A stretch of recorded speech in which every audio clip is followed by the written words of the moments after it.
बंदी छोड़ सतगुरु रामपाल जी परमेश्वर जी की जय हो। परम पिता परमात्मा सारी सृष्टि के रचनहार, कुल मालिक, असंख्य ब्रह्मांडों के स्वामी, जगत गुरु, तीनों लोकों में प्रवेश करके सब पोषण ले राजा, नाथों के नाथ, देवों के देव, महादेव, सर्वेश्वर, महेश्वर, मृत्युंजय, अजरो अमर, आदि अनादि, सनातनी प्रभु, जगत पिता जगदीश्वर, श्री श्री 1008 की उपाधि के वास्तविक अधिकारी, अकाल मूरत, शब्द स्वरूपी राम वासुदेव, सर्वगतम ब्रह्म, परम पूज्य, प्रथम पूज्य, परम संत, परम पुरुष, परम धनी, परम दयालु, सत्य कबीर, हक्का कबीर, अल्लाहु कबीर, अल्लाहु अकबर, बाखबर, अल्लाह ताला, जगत के तारणहार, जगत के मुक्तिदाता, जगत के जगन्नाथ, हारे के सहारे, हिंदुओं के राम, मुसलमानों के अल्लाह, सिखों के वाहिगुरु, ईसाइयों के मसीह, दया के सागर दयानिधि, करुणा के सागर करुणानिधि, स्वयंभू परिभू, संकट मोचन, कष्ट हरण, मंगल करण, दुख भंजन, अविगत कबीर, निर्विकार निर्विषम परमात्मा, अलय अलेख सतगुरु, आदि अनादि सतगुरु, असली मर्यादा पुरुषोत्तम, असली राम, असली कृष्ण, असली घनश्याम, असली मुरारी, राजाओं के राजा, महाराजाओं के महाराजा, शहंशाहों के शहंशाह, सम्राटों के सम्राट, भगवानों के भगवान, अल्लाहों के अल्लाह, प्रभुओं के प्रभु, मसीहाओं के मसीह, सच्चे वाहिगुरु, बाबाओं के बाबा, पीरों के पीर, सेठों के सेठ, जगत सेठ, सावड़सा सेठ, सर्वगुण संपन्न, अनंत कोटि कलाओं के स्वामी, अनंत कोटि ब्रह्मांडों के नायक, योगियों में महायोगी, ध्यानियों में महाध्यानी, सिद्धों में परम सिद्ध, ज्ञानियों में तत्वज्ञानी, ब्रह्म ज्ञानी, महाज्ञानी, परम ज्ञानी, सर्वश्रेष्ठ ज्ञानी, विज्ञानी, युवा कबीर, समरथ कबीर, असमवात, अमित ओझा, सच्चे रहनुमा, करीम अल्लाह, सुभान अल्लाह, दुनिया के अंतिम पैगंबर, 8 सितंबर 1951 से गांव धनाना, जिला सोनीपत, हरियाणा, भारतवर्ष की पावन भूमि पे प्रकट रियल कल की भगवान, श्री नारायण साकार हरि, श्री बाबा साहेब, नूर अनंत परमात्मा, सच्चे दरवेश, सच्चे बाखबर, संत श्रोमणी सतगुरु रामपाल जी परमेश्वर जी के चरण कमल में आप और हम सभी भाई बहनों का अनंत कोटि दंडवत प्रणाम। सत्साई भाई और बहनों, बहुत बड़ी दया, बहुत बड़ी मेहर पूज्य गुरुदेव भगवान की, परमेश्वर रामपाल जी की, जिनके शुभ आशीर्वाद से, विशेष आशीर्वाद से हमें उन्हीं के कर कमल से लिखित पवित्र पुस्तक ज्ञान गंगा को समझने का एक मौका मिल रहा है। ये पवित्र पुस्तक ज्ञान गंगा परमेश्वर रामपाल जी के वचनों का, सत्संगों का संग्रह है। इस पवित्र पुस्तक ज्ञान गंगा में जो भी ज्ञान परमेश्वर रामपाल जी ने डाला है सर्वधर्म शास्त्रों से प्रमाणित है। सुई के नोक रखने जितनी भी जगह आपको इस पुस्तक में कमी निकालने की नहीं मिलेगी। बाकी अपनी आधी अधूरी सोच और अज्ञानता के आधार से भले आप पूरी पुस्तक को भी रिजेक्ट कर सकते हैं, ये आपकी अपनी मर्जी है। भाई और बहनों, आज इस पवित्र पुस्तक के ऊपर हमारा 6 नंबर का वीडियो है। प्रत्येक वीडियो में गुरुदेव भगवान के आशीर्वाद से हमें अध्यात्म के विषय में, भक्ति मार्ग के विषय में, भक्ति और भगवान के विषय में बहुत कुछ जानने और समझने को प्राप्त हो रहा है। भाई और बहनों, आज इस पवित्र पुस्तक पर हमारा टॉपिक सृष्टि रचना को लेकर है। सृष्टि रचना वो कथा है, वो नारायण कथा है, सत्य कथा है, अमर कथा है। इस कथा को समझे बिना आप और हम किसी भी धर्म के, किसी भी धर्म ग्रंथ को नहीं समझ सकते। हम अध्यात्म के निष्कर्ष को नहीं समझ सकते हैं। इसलिए सृष्टि रचना को भक्ति की शुरुआत करने से पहले बारंबार सुनना, पढ़ना, समझना बहुत जरूरी है। परमात्मा प्रेमी आत्माएं प्रथम बार जब इस अमर कथा सृष्टि रचना को सुनेंगी तो उनको लगेगा कि जैसे कोई बनावटी सी बात है। क्योंकि भाई और बहनों, सदियों से हमारे नादान, ज्ञानहीन, तत्व ज्ञानहीन धर्म गुरुओं ने हमें केवल शास्त्र विरुद्ध साधना का ही पाठ पढ़ाया है। हालांकि ये सृष्टि रचना टुकड़ों में हमारे धर्म ग्रंथों में शामिल है, परंतु तत्व ज्ञान के अभाव में हमारे नादान धर्मगुरु हमें सृष्टि रचना के विषय में यथार्थ जानकारी प्रदान नहीं कर पाए। इसलिए हमने शास्त्र विरुद्ध कथाओं को ही सत्य मान लिया, नारायण कथा मान लिया, सत्य कथा मान लिया। भाई और बहनों, सतगुरु रामपाल जी परमेश्वर जी ने बनावटी कथा सुनाने की कोई आवश्यकता नहीं है। अगर इस पृथ्वी पर सत्य कथा होती, अगर सृष्टि रचना का यहाँ पर सबको ज्ञान होता, तो भाई और बहनों, इस परमपिता परमेश्वर को शतलोक से चलकर 8 सितंबर 1951 को गांव धनाना में प्रकट होकर फिर 17 फरवरी 1988 को आदरणीय गरीबदास जी के 12वें पंथ में प्रवेश करके फिर सन 1994 में अपने यथार्थ 13वें कबीर पंथ को शुरू करके ये यथार्थ अमर कथा सृष्टि रचना सुनाने की आवश्यकता नहीं पड़ती। लेकिन इस सृष्टि रचना को सुने बिना, समझे बिना हम भक्ति पर कभी दृढ़ होकर लग ही नहीं सकते, हम कभी अपनी आत्मा का कल्याण करवा ही नहीं सकते। जिस प्रकार किसी भी प्रकार के ताले को खोलने के लिए एक मास्टर की होती है, उसी प्रकार किसी भी धर्म के धर्म ग्रंथ को समझने के लिए, भक्ति मार्ग को समझने के लिए हमें सृष्टि रचना रूपी मास्टर की का प्रयोग करना ही पड़ेगा। तो भाई और बहनों, पूज्य गुरुदेव भगवान के आशीर्वाद से सर्व धर्मशास्त्रों से प्रमाणित सृष्टि रचना को हम समझने का प्रयास करेंगे। आप सभी भाई बहनों ने बहुत ही धैर्य के साथ और निष्पक्ष होकर इस सृष्टि रचना को सुनना है। साथ में आपको सर्व धर्मशास्त्रों से जो प्रमाण हैं वो भी आपको दिए जाएंगे, आप जियों को दिखाए जाएंगे, ताकि आप जियों को विश्वास हो कि वास्तव में पूज्य गुरुदेव भगवान सतगुरु रामपाल जी ने जो ज्ञान हमें दिया है वो सर्व धर्मशास्त्रों से प्रमाणित ज्ञान है। तो भाई और बहनों, हम शुरुआत करते हैं सृष्टि रचना की। तो भाई और बहनों, ये सृष्टि रचना आप जियों के सामने है, पवित्र पुस्तक ज्ञान गंगा और पेज नंबर 22। संपूर्ण सृष्टि रचना, सूक्ष्म वेद से निष्कर्ष रूप सृष्टि रचना का वर्णन। यानी ये जो सृष्टि रचना है कि परमात्मा कौन है, कैसा है, कहाँ है, कैसा दिखाई देता है, कैसे वो मिलेगा, ये सारे ब्रह्मांड, ये ग्रह, ये चांद, सूरज, ये सारे प्राणी, ये सब किसने उत्पन्न किए, क्यों उत्पन्न किए, क्या कारण है, क्यों हम यहाँ पर जन्म ले रहे हैं, मर रहे हैं, क्यों हम यहाँ पर गधे, कुत्ते, सूअर बनकर इतने कष्ट उठा रहे हैं, ये सारी जानकारी हमें सृष्टि रचना से मिलेगी। ये सृष्टि रचना थोड़ी थोड़ी हमारे सर्व धर्मों के धर्मशास्त्रों में वर्णित है, परंतु कंप्लीट नहीं है। कंप्लीट सृष्टि रचना को बताने के लिए परमपिता परमेश्वर कबीर साहिब ने स्वयं शतलोक से चलकर गति करके इस काल के 21 ब्रह्मांड में आना पड़ता है और एक संत की भूमिका करनी पड़ती है, तत्वदर्शी संत की भूमिका करनी पड़ती है। तो परमेश्वर जी चारों युगों में आए हैं। ये कबीर परमात्मा सतयुग में सतसुकृत ऋषि के नाम से आए, त्रेता में मुनिंदर ऋषि के नाम से आए, द्वापर में करुणामय ऋषि के नाम से आए और कलयुग में कबीर नाम से आए, जो इनका वैदिक नाम है, इनका वास्तविक नाम है। और परमेश्वर ने रह रहकर आप और हमें सृष्टि रचना का ज्ञान करवाया है। इस आधार से भाई और बहनों, परमेश्वर ने 5वें वेद सूक्ष्म वेद की रचना आज से लगभग 650 साल पहले जब वे बनारस के काशी शहर में आए थे, 120 वर्ष उन्होंने रहकर लीला की थी, अपना ज्ञान समझाया था। तो बाद में आगे चलकर आदरणीय धर्मदास जी के माध्यम से परमेश्वर ने 5वें वेद सूक्ष्म वेद की रचना करवाई थी, जिसको हम कबीर सागर के नाम से जानते हैं, जिसमें कंप्लीट सृष्टि रचना परमेश्वर जी ने लिखवाई थी। लेकिन आगे चलकर काल प्रेरणा से कबीर पंथियों ने सृष्टि रचना में बहुत सारी हेरा फेरी कर दी। उसकी क्षतिपूर्ति को पूरा करने के लिए फिर से परमपिता परमेश्वर कबीर साहिब ने आदरणीय गरीबदास जी के रूप में लगभग 300 वर्ष पहले गांव छुड़ानी, जिला झज्जर, हरियाणा प्रांत में आना पड़ा और उन्होंने 24,000 वाणियों युक्त 5वें वेद सूक्ष्म वेद की एक बार फिर से रचना करवाई।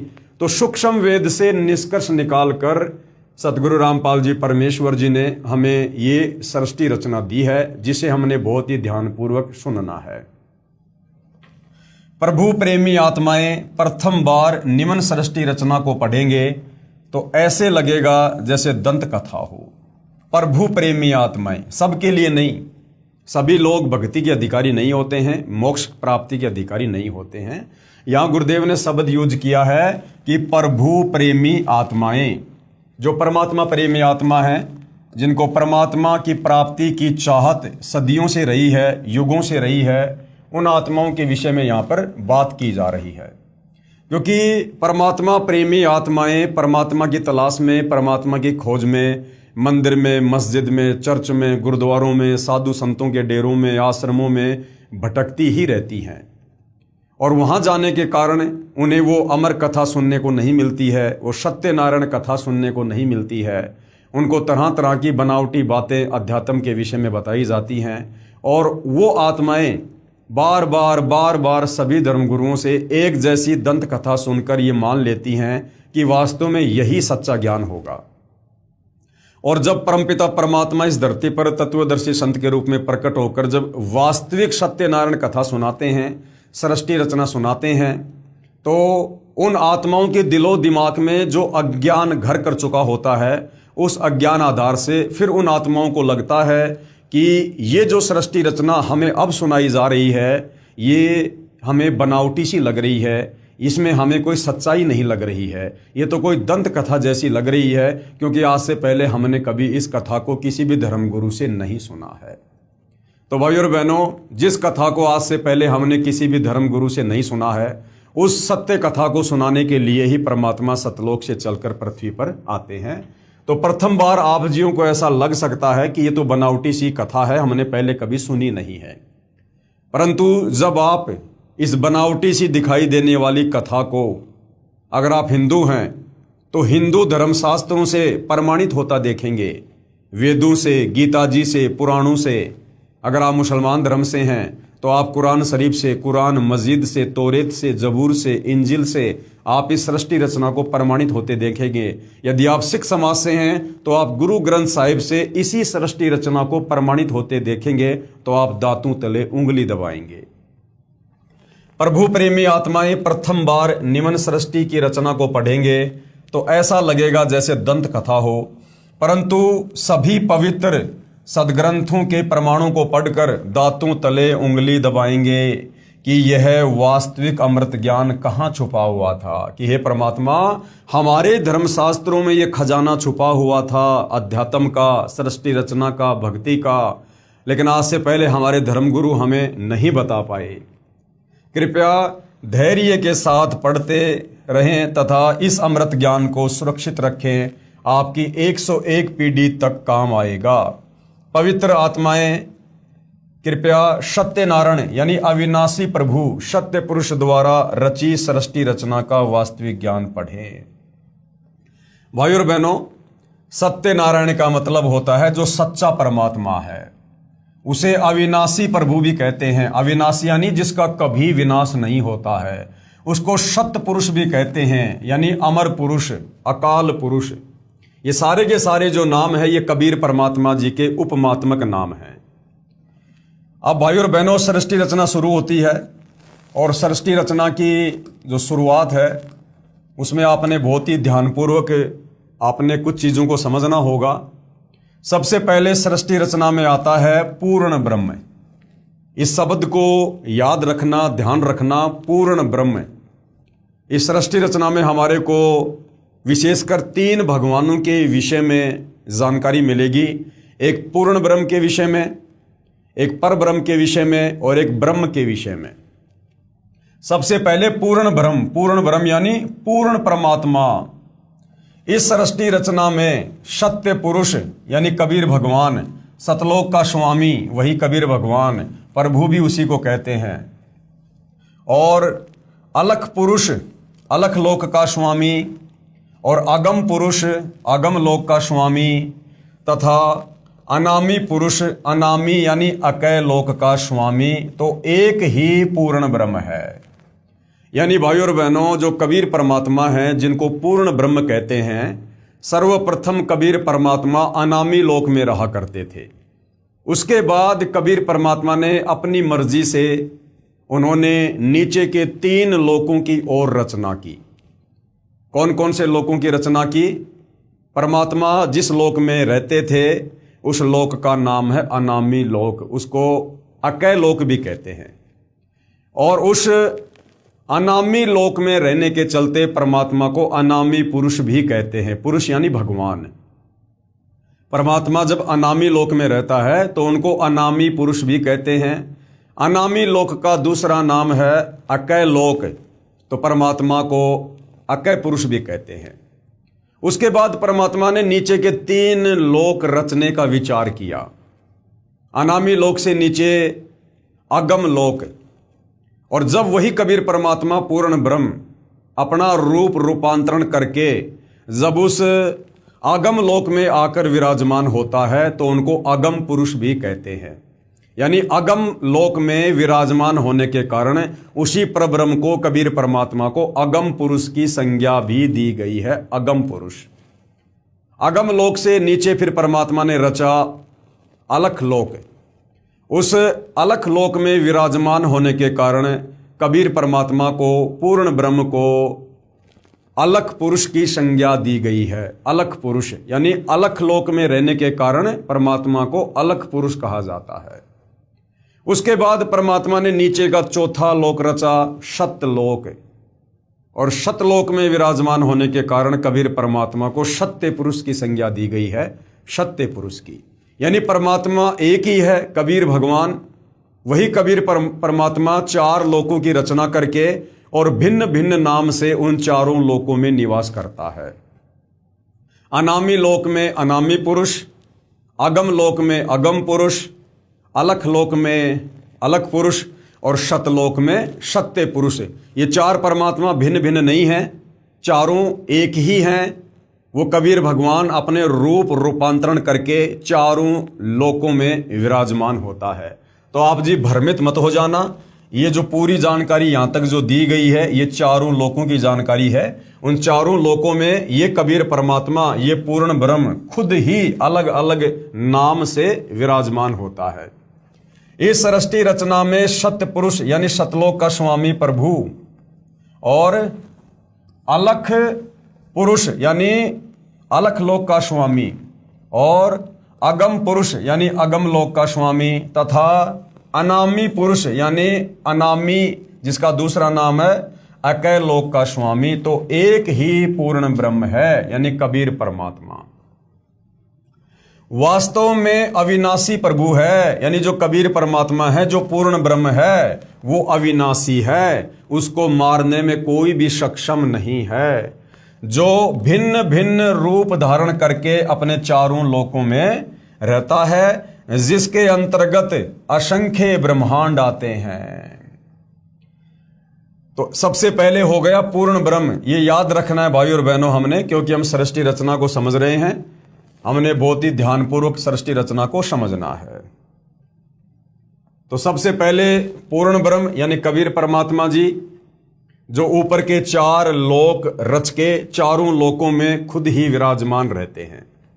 उसके बाद दूसरे नंबर का भगवान है परब्रह्म। परब्रह्म ये 7 संग ब्रह्मांड का स्वामी है, जिसका गीता अध्याय 15 श्लोक नंबर 16 में जिक्र है। ये वो परब्रह्म है जिसके 7 संग ब्रह्मांड हैं। परब्रह्म यह केवल 7 संग ब्रह्मांड का स्वामी यानी प्रभु है, मालिक है, भगवान है। यह अक्षर पुरुष भी कहलाता है। गीता अध्याय 15 श्लोक नंबर 16 में जिन 2 भगवानों का जिक्र है, क्षर पुरुष और अक्षर पुरुष, तो ये वो अक्षर पुरुष है, 7 संग ब्रह्मांड का स्वामी। परंतु यह तथा इसके ब्रह्मांड भी वास्तव में अविनाशी नहीं है। परंतु ये वास्तव में अविनाशी नहीं है, इसका भी जन्म और मृत्यु होती है। इसके 7 संग ब्रह्मांड भी उत्पत्ति और प्रलय में आते हैं। उसके बाद तीसरे नंबर का जो भगवान है वो है ब्रह्म। तीसरे नंबर का भगवान कौन है? ये ब्रह्म। ये है भाइयों और बहनों काल। इस ब्रह्म को काल भी कहते हैं। ये ब्रह्मा विष्णु महेश का पिता है, ये दुर्गा का पति है, और महाभारत के युद्ध में गीता जी का ज्ञान श्री कृष्ण जी के शरीर में प्रवेश करके इसी ब्रह्म ने दिया था। ये केवल 21 ब्रह्मांड का स्वामी है। इस ब्रह्म के पास, काल के पास केवल 21 ब्रह्मांड हैं। इसे क्षर पुरुष यानी ज्योति निरंजन तथा काल आदि उपमा से जाना जाता है तथा इसके सर्व ब्रह्मांड नाशवान है, अर्थात 21 ब्रह्मांड भी उत्पत्ति और प्रलय में हैं। ये काल, ये क्षर पुरुष, ये भी जन्म और मरण में है। तो विशेषकर भाइयों और बहनों, यदि हमने सृष्टि रचना को समझना है तो हमने इन 3 भगवानों के विषय में पूरी जानकारी होनी चाहिए। सबसे पहले पूर्ण ब्रह्म यानी कबीर परमात्मा, दूसरे नंबर पर परब्रह्म यानी अक्षर पुरुष, और तीसरे नंबर पर ब्रह्म यानी ये काल क्षर पुरुष। उपरोक्त तीनों पुरुषों यानी भगवानों, प्रभुओं का प्रमाण पवित्र श्रीमद् भगवद गीता अध्याय 15 श्लोक नंबर 16 और 17 में भी है। इन तीनों भगवानों का जिक्र गीता जी अध्याय 15 श्लोक नंबर 16 और 17 में स्पष्ट है, आपको आगे दिखाएंगे। फिर ये चौथे नंबर का जो भगवान है, चौथे नंबर का ये है ब्रह्मा। चौथे नंबर का क्या है? ब्रह्मा। ये ब्रह्मा कौन है? ये इस ब्रह्म का बड़ा बेटा है, इस काल का बड़ा बेटा है। इस ब्रह्म यानी काल के 3 पुत्र हैं, ब्रह्मा विष्णु महेश। तो इस ब्रह्म का जो बड़ा बेटा है वो है ब्रह्मा। ब्रह्मा इसी ब्रह्म यानी काल का ज्येष्ठ यानी बड़ा पुत्र है, विष्णु बीच वाला पुत्र है, तथा शिव अंतिम तीसरा पुत्र है। ये तीनों इस ब्रह्म के यानी काल के पुत्र केवल एक ब्रह्मांड में एक विभाग के स्वामी अर्थात भगवान है, तथा नाशवान है, अर्थात ब्रह्मा विष्णु महेश भी नाशवान है, जन्म और मृत्यु में है।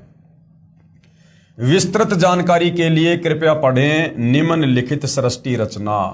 तो भाइयों और बहनों, ये 4 चीजें हमने याद रखनी है, ध्यान रखनी है अगर सृष्टि रचना को समझना है तो। सबसे पहले पूर्ण ब्रह्म, फिर परब्रह्म, फिर ब्रह्म, और चौथा इस ब्रह्म का जो बेटा है ये है ब्रह्मा। अब भाइयों और बहनों, हम सृष्टि रचना को विस्तार से समझेंगे। कबीर देव, सीधा सीधा हम कहते हैं कबीर परमेश्वर। वेदों में परमेश्वर को क्या कहा है? कबीर देव, जिसको हम कबीर भगवान, कबीर साहिब कहते हैं। तो कबीर देव ने सूक्ष्म वेद अर्थात 5वां वेद अर्थात कबीर वाणी में अपने द्वारा रची सृष्टि का ज्ञान स्वयं ही बताया है, जो निम्नलिखित है। सर्वप्रथम केवल एक स्थान अनामी यानी अनामय लोक था। सबसे पहले क्या था? केवल एक स्थान था, एक ही जगह थी, एक ही धाम था, अनामी लोक, जिसको अनामय लोक भी कहते हैं, जिसको अकय लोक भी कहते हैं। कबीर परमात्मा जी वहीं रहा करते थे। सर्वप्रथम केवल एक स्थान अनामी अनामय लोक था। ना ये क्षर पुरुष था, ना ये अक्षर पुरुष था, ना ये काल था, ना काल के तीनों बेटे थे, ना ये 21 ब्रह्मांड था, ना ये चांद सितारे थे, ना ये परब्रह्म था, ना धर्मराज था, ना दुर्गा थी, कुछ नहीं था। ना सतलोक था, कुछ नहीं था। सबसे पहले केवल एक ही लोक था, जिसको अनामी यानी जिसको अनामी लोक कहो, चाहे अनामे कहो, चाहे जिसको अकय लोक कहो, जिसे अकय लोक भी कहा जाता है। अकय का मतलब है जिसके विषय में पहले कभी किसी ने ना सुना हो, अकय लोक। पूर्ण परमात्मा उस अनामी लोक में अकेला रहता था। पूर्ण परमात्मा कौन? कबीर भगवान। पूर्ण ब्रह्म उस अनामी लोक में अकेला रहता था। उस परमात्मा का वास्तविक नाम कबीर देव अर्थात कबीर परमेश्वर है। सभी आत्माएं उस पूर्ण धनी के शरीर में समाई हुई थी। आप और हम जितनी भी आत्माएं हैं, यहाँ जो गधा, कुत्ता, सुअर, मक्खी, मच्छर, 84 लाख योनियों में, ये पेड़ पौधों की योनियाँ, जल में रहने वाले जीव, स्त्री पुरुष, और ये जो अक्षर पुरुष है परब्रह्म, जिसके 7 संग ब्रह्मांड है, इसके लोक में जितनी भी आत्माएं हैं और शतलोक में जितनी आत्माएं हैं, हम सभी आत्माएं इसी कबीर परमात्मा के शरीर में सूक्ष्म रूप में समाई हुई थी। सभी आत्माएं उस पूर्ण धनी के शरीर में समाई हुई थी। इसी कबीर देव का उपमात्मक पदवी का नाम अनामी पुरुष है। इसी कबीर परमात्मा को अनामी लोक में रहने के कारण अनामी पुरुष यानी अनामी भगवान भी कहते हैं। पुरुष का अर्थ है प्रभु, और उस प्रभु ने मनुष्यों को अपने ही स्वरूप में बनाया है, इसलिए मानव का नाम भी पुरुष पड़ा है। जैसे हमें कह दिया जाता है ना कि पुरुष, स्त्री और पुरुष, तो हमें पुरुष क्यों कहा जाता है? वैसे तो पुरुष का मतलब है भगवान परमात्मा, लेकिन हमें भी यहाँ पर क्या कह दिया जाता है? पुरुष। क्यों कहा जाता है? क्योंकि हमें उसी कबीर परमात्मा जी ने, जो वास्तव में पुरुष है, एकमात्र सारी सृष्टि में पुरुष तो वही है, बाकी सब उसकी आत्मा है, तो उसी कबीर पुरुष ने आप और हमें अपने वचन से उत्पन्न किया, इसलिए हमें भी यहाँ पर पुरुष कहा जाता है। लेकिन असल में पुरुष वो कबीर परमात्मा ही है। प्रभु ने मनुष्यों को अपने ही स्वरूप में बनाया है, इसलिए मानव का नाम भी पुरुष ही पड़ा है।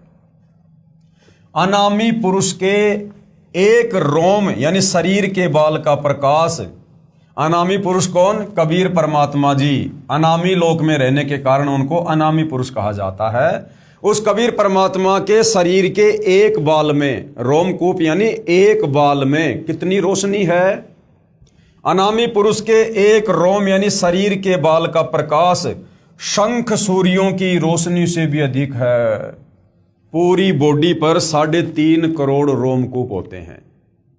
और कबीर परमात्मा पूर्ण प्रभु जो अनामी लोक में रहता है, जिसको अनामी पुरुष की संज्ञा भी दी गई है, उस परमेश्वर की अनामी लोक में इतनी चमक है, इतना नूर है उनके शरीर का, कि एक बाल में शंख सूरज के जितना प्रकाश है। हम जो ये सूर्य देखते हैं ना, शंख, शंख का मतलब नील, पद्म, शंख, तो शंख सूर्यों जितना प्रकाश उस परमात्मा के एक बाल में है। और टोटल शरीर पर 3.5 करोड़ बाल हैं, तो सोचिए परमेश्वर का नूर कितना तेज होगा अनामी लोक में। विशेष, जैसे किसी देश के आदरणीय प्रधानमंत्री जी का शरीर का नाम, तो ये जो शतलोक है वहां की जो रचना है उसकी जानकारी दी हुई है। इसको हम आगे पढ़ेंगे, बाद में पढ़ेंगे। पहले हमें परमात्मा जो समझाना चाह रहे हैं वो हम समझते हैं।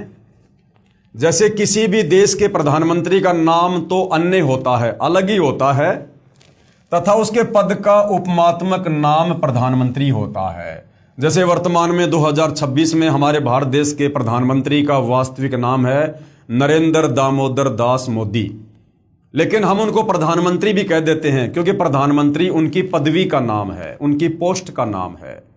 इसी प्रकार जो कबीर परमात्मा है, वास्तव में उनका नाम है कबीर देव, लेकिन अनामी लोक में रहने के कारण उस परमात्मा को अनामी पुरुष की संज्ञा भी दी गई है।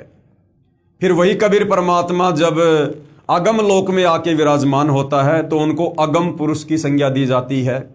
फिर वही कबीर परमात्मा जब अलख लोक में आके विराजमान होता है तो उनको अलग पुरुष की संज्ञा दी जाती है।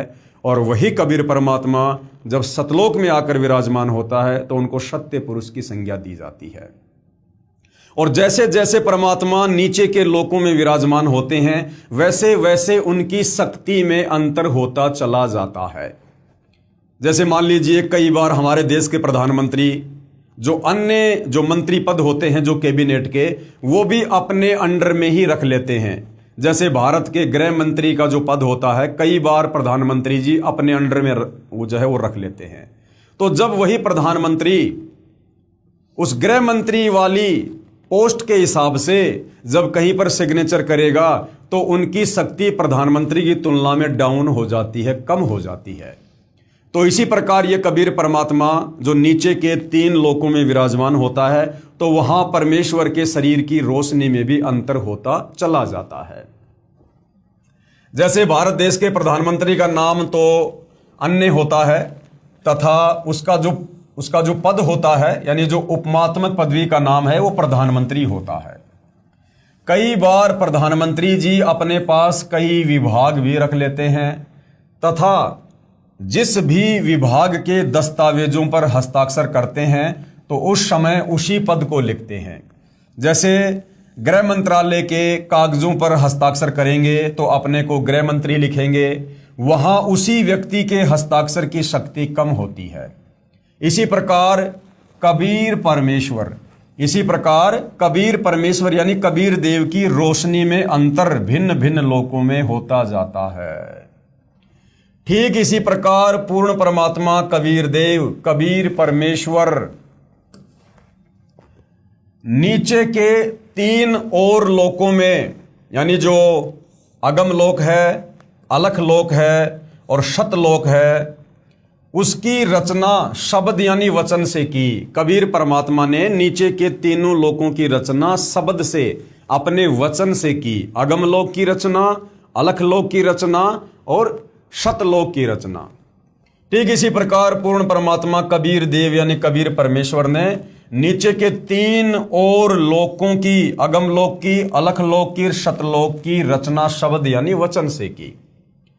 यही पूर्ण ब्रह्म यानी यही कबीर परमात्मा, कबीर देव, कबीर परमेश्वर ही आगम लोक में प्रकट हुआ। अनामी लोक से वो कबीर परमात्मा खुद ही उस आगम लोक की रचना करके उसमें जो है प्रकट हुआ, तथा कबीर देव, कबीर परमेश्वर अगम लोक का भी स्वामी है, क्योंकि उसी परमात्मा ने अगम लोक को रचा। तथा वहां इनका उपमात्मक पदवी का नाम अगम पुरुष, अगम लोक में आकर विराजमान होने के कारण उसी कबीर परमात्मा का क्या नाम विख्यात हुआ? अगम पुरुष, अर्थात अगम प्रभु। इसी अगम परमात्मा का मानव सदृश से शरीर बहुत तेजोमय है, जिसके एक रोम यानी शरीर के एक बाल की रोशनी खरब सूर्य की रोशनी से भी अधिक है। यानी वही कबीर परमात्मा जो अनामी लोक में बैठा होता है, वही कबीर परमात्मा जब नीचे के अगम लोक की रचना करता है और जब अगम लोक में सिंहासन पर विराजमान होता है तो उनके शरीर का प्रकाश कुछ हल्का हो जाता है। अनामी लोक में परमात्मा के एक रोमकूप की रोशनी शंख सूर्यों जितनी, और अगम लोक में उस परमात्मा के एक रोमकूप की रोशनी खरब सूर्य जितनी हो जाती है, जिसके एक रोम यानी शरीर के बाल की रोशनी खरब सूर्य की रोशनी से भी अधिक है। उसके बाद यही पूर्ण परमात्मा कबीर देव यानी कबीर साहेब, कबीर परमेश्वर जब अलख लोक में प्रकट हुआ तथा स्वयं ही अलख लोक का भी स्वामी है, तथा उपमात्मक पदवी का नाम अलख पुरुष भी इसी परमेश्वर का है। अगम लोक के बाद परमात्मा ने नीचे के लोक की रचना की, जिसको अलख लोक कहते हैं। उस अलख लोक में जब वही कबीर परमात्मा आकर सिंहासन पर विराजमान होता है तो उनको अलख पुरुष की संज्ञा दी जाती है और उनके शरीर की रोशनी में भी अंतर हो जाता है। तथा इस पूर्ण प्रभु का मानव सदृश से शरीर तेजोमय, स्वयं ज्योति, स्वयं प्रकाशित है। एक रोम यानी शरीर के एक बाल की रोशनी अरब सूर्यों के प्रकाश से भी ज्यादा है। और उसके बाद जब यही कबीर परमात्मा नीचे के चौथे लोक शतलोक में आकर विराजमान होता है, यही पूर्ण प्रभु शतलोक में प्रकट हुआ तथा शतलोक का भी अधिपति यही है। इसलिए इसी का उपमात्मक पदवी का नाम सत्य पुरुष यानी अविनाशी प्रभु है। नीचे के चौथे लोक शतलोक में आकर विराजमान होने के कारण परमेश्वर को सत्य पुरुष की संज्ञा दी जाती है। और इसी का नाम अकाल मूर्ति यानी इसी कबीर परमात्मा को अकाल मूर्ति भी कहते हैं, शब्द स्वरूपी राम भी कहते हैं, पूर्ण ब्रह्म भी कहते हैं, परम अक्षर ब्रह्म आदि भी कहते हैं। इसी सत्य पुरुष यानी कबीर देव, कबीर प्रभु का मानव सदृश से शरीर तेजोमय है, जिसके एक रोम यानी एक शरीर के बाल का प्रकाश करोड़ सूर्यों तथा इतने ही चंद्रमाओं के प्रकाश से भी अधिक है। इस कबीर देव यानी कबीर प्रभु ने सत्य पुरुष रूप में प्रकट होकर कहां? शतलोक में उसी कबीर परमात्मा ने सत्य पुरुष रूप में प्रकट होकर शतलोक में विराजमान होकर प्रथम शतलोक में अन्य रचना की। सबसे पहले परमात्मा ने शतलोक में सृष्टि की रचना की शुरुआत की। एक शब्द यानी एक वचन से 16 द्वीपों की रचना की। उस शतलोक की धरती पर परमात्मा ने एक वचन उच्चारण करके 16 द्वीप बना दिए, 16 जगह बना दी। फिर 16 शब्दों से 16 पुत्रों की उत्पत्ति की। फिर परमात्मा ने 16 शब्द उच्चारण किए और 16 शब्दों से परमात्मा ने अपने 16 पुत्रों की उत्पत्ति की और अपने 16 पुत्रों को एक एक द्वीप दे दिया। यानी एक शब्द वचन से 16 द्वीपों की रचना की, फिर 16 शब्दों से 16 पुत्रों की उत्पत्ति की, फिर एक मानसरोवर की रचना की जिसमें अमृत भरा। अमृत यानी जैसे हम यहाँ कहते हैं ना मीठा पानी, ऐसे वहां पर परमात्मा ने अमृत भर दिया उस मानसरोवर में। 16 पुत्रों के नाम हैं कूरम, ज्ञानी, विवेक, तेज, सहज, संतोष, श्रुति, आनंद, क्षमा, निष्काम, जलरंगी, अचिंत, प्रेम, दयाल, धैर्य और योग संतायन, जिन्हें योग जीत भी कहा जाता है। योग जीत भी इन्हीं का नाम है। तो परमेश्वर ने 16 शब्दों से फिर 16 पुत्रों की उत्पत्ति की और सभी पुत्रों को एक एक द्वीप दे दिया। सत्य पुरुष यानी कबीर देव ने अपने पुत्र अचिंत को, अचिंत जो कि 12वें नंबर का सत्य पुरुष कबीर भगवान का बेटा है, सत्य पुरुष कबीर देव ने अपने पुत्र अचिंत को सत्य लोक की अन्य रचना का भार सौंपा कि भाई अचिंत अब तू आगे सतलोक में सृष्टि की रचना कर, तथा शक्ति प्रदान कर दी। अचिंत ने अक्षर पुरुष यानी पर ब्रह्म की शब्द से उत्पत्ति की। अचिंत ने क्या किया? जो शक्ति परमात्मा ने दी थी उस शब्द शक्ति से अचिंत ने सृष्टि रचना में सहयोग के लिए एक आत्मा उत्पन्न की, जिसको क्या कहा जाता है? पर ब्रह्म। पर ब्रह्म कहो या अक्षर पुरुष कहो, जो गीता अध्याय 15 श्लोक नंबर 16 में अक्षर पुरुष कहा गया है, ये वही अक्षर पुरुष है जिसको पर ब्रह्म भी कहते हैं। अचिंत ने अक्षर पुरुष यानी पर ब्रह्म की शब्द से उत्पत्ति की तथा कहा कि मेरी मदद करना। अक्षर पुरुष नहाने के लिए स्नान करने मानसरोवर पर चला गया, वहां आनंद आया तथा सो गया, लंबे समय तक बाहर नहीं आया। तब अचिंत की प्रार्थना पर अक्षर पुरुष को नींद से जगाने के लिए कबीर देव, कबीर परमेश्वर ने उसी मानसरोवर से कुछ अमृत जल लेकर एक अंडा बनाया तथा उस अंडे में एक आत्मा प्रवेश की तथा अंडे को मानसरोवर के अमृत जल में छोड़ा। जब काफी समय बीत गया तो कबीर परमात्मा जी ने अचिंत से कहा कि भाई अचिंत, आप सृष्टि रचना क्यों नहीं रच रहे? तो अचिंत ने कहा कि भगवान, मैंने एक आत्मा उत्पन्न की थी अक्षर पुरुष को, पर ब्रह्म को सहयोगी के लिए, लेकिन वो तो मानसरोवर में जाकर सो गया और वो तो वहां से उठ नहीं पा रहा है। ये परमात्मा, आप उसे निंद्रा से उठाइए। तो कबीर परमात्मा जी ने उसी मानसरोवर से थोड़ा सा जल अपने हाथ में लिया, अपनी वचन शक्ति से एक अंडा बनाया, उस अंडे में एक आत्मा प्रवेश की, उस आत्मा को उस मानसरोवर के जल में छोड़ दिया। अंडे की गड़गड़ाहट से अक्षर पुरुष की निंद्रा भंग हो गई। जब वो अंडा मानसरोवर के अंदर छोड़ा गया तो अंडे की गड़गड़ाहट की आवाज से अक्षर पुरुष यानी परब्रह्म की निंद्रा भंग हो गई। उसने अंडे को क्रोध से देखा, जिस कारण से अंडे के 2 भाग हो गए, यानी अंडा फूट गया। उसमें से ज्योति निरंजन, जिसको क्षर पुरुष भी कहते हैं, वो निकला, जो आगे चलकर काल कहलाया।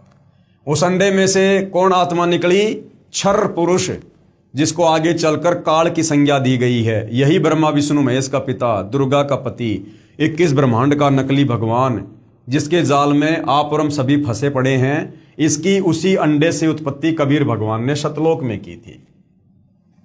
उसमें से ज्योति निरंजन क्षर पुरुष निकला, जो आगे चलकर काल कहलाया। इसका वास्तविक नाम कैल है, कैल, और साधारण भाषा में हम इसको काल कह देते हैं। तब सत्य पुरुष यानी कबीर देव ने आकाशवाणी की कि आप दोनों बाहर आ जाओ, कि भाई क्षर पुरुष और अक्षर पुरुष आप दोनों बाहर आ जाओ तथा अचिंत के द्वीप में रहो। और उनको क्या आज्ञा दे दी कि तुम दोनों, काल और ये परब्रह्म, क्षर पुरुष और अक्षर पुरुष, तुम दोनों अचिंत के लोक में रहो, तुम तीनों एक साथ रहो। आज्ञा पाकर अक्षर पुरुष तथा क्षर पुरुष यानी काल दोनों अचिंत के द्वीप में रहने लगे। बच्चों की नालायकी उन्हीं को दिखाई कि कहीं फिर प्रभुता की तड़फ ना बन जाए, क्योंकि भाई और बहनों, जीव जीव ही होता है और परमात्मा परमात्मा ही होता है। जीव चाहे परमात्मा के 16 पुत्र क्यों ना है, वो भी जीव कैटेगरी में है। तो परमेश्वर ने पहले ही सृष्टि रचना का भार अपने पुत्र अचिंत को सौंपकर और उसकी असमर्थता शतलोक में अपने सभी उन पुत्रों को दिखाकर ये साबित कर दिया कि आगे तुम मेरे द्वारा की गई किसी भी रचना में टांग मत अड़ाना। जो काम परमात्मा कर सकता है वो जीव नहीं कर सकता है। बच्चों की नालायकी उन्हीं को दिखाई कि कहीं फिर प्रभुता की तरफ ना बन जाए, क्योंकि समर्थ बिन कार्य सफल नहीं होता।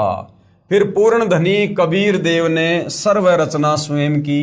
उसके बाद परमात्मा ने सतलोक में जो भी रचना करनी थी वो उन्होंने स्वयं अपनी वचन शक्ति से की। अपनी शब्द शक्ति से एक राजेश्वरी, जिसको राष्ट्री भी कहते हैं, शक्ति उत्पन्न की, जिससे सभी ब्रह्मांडों को स्थापित किया।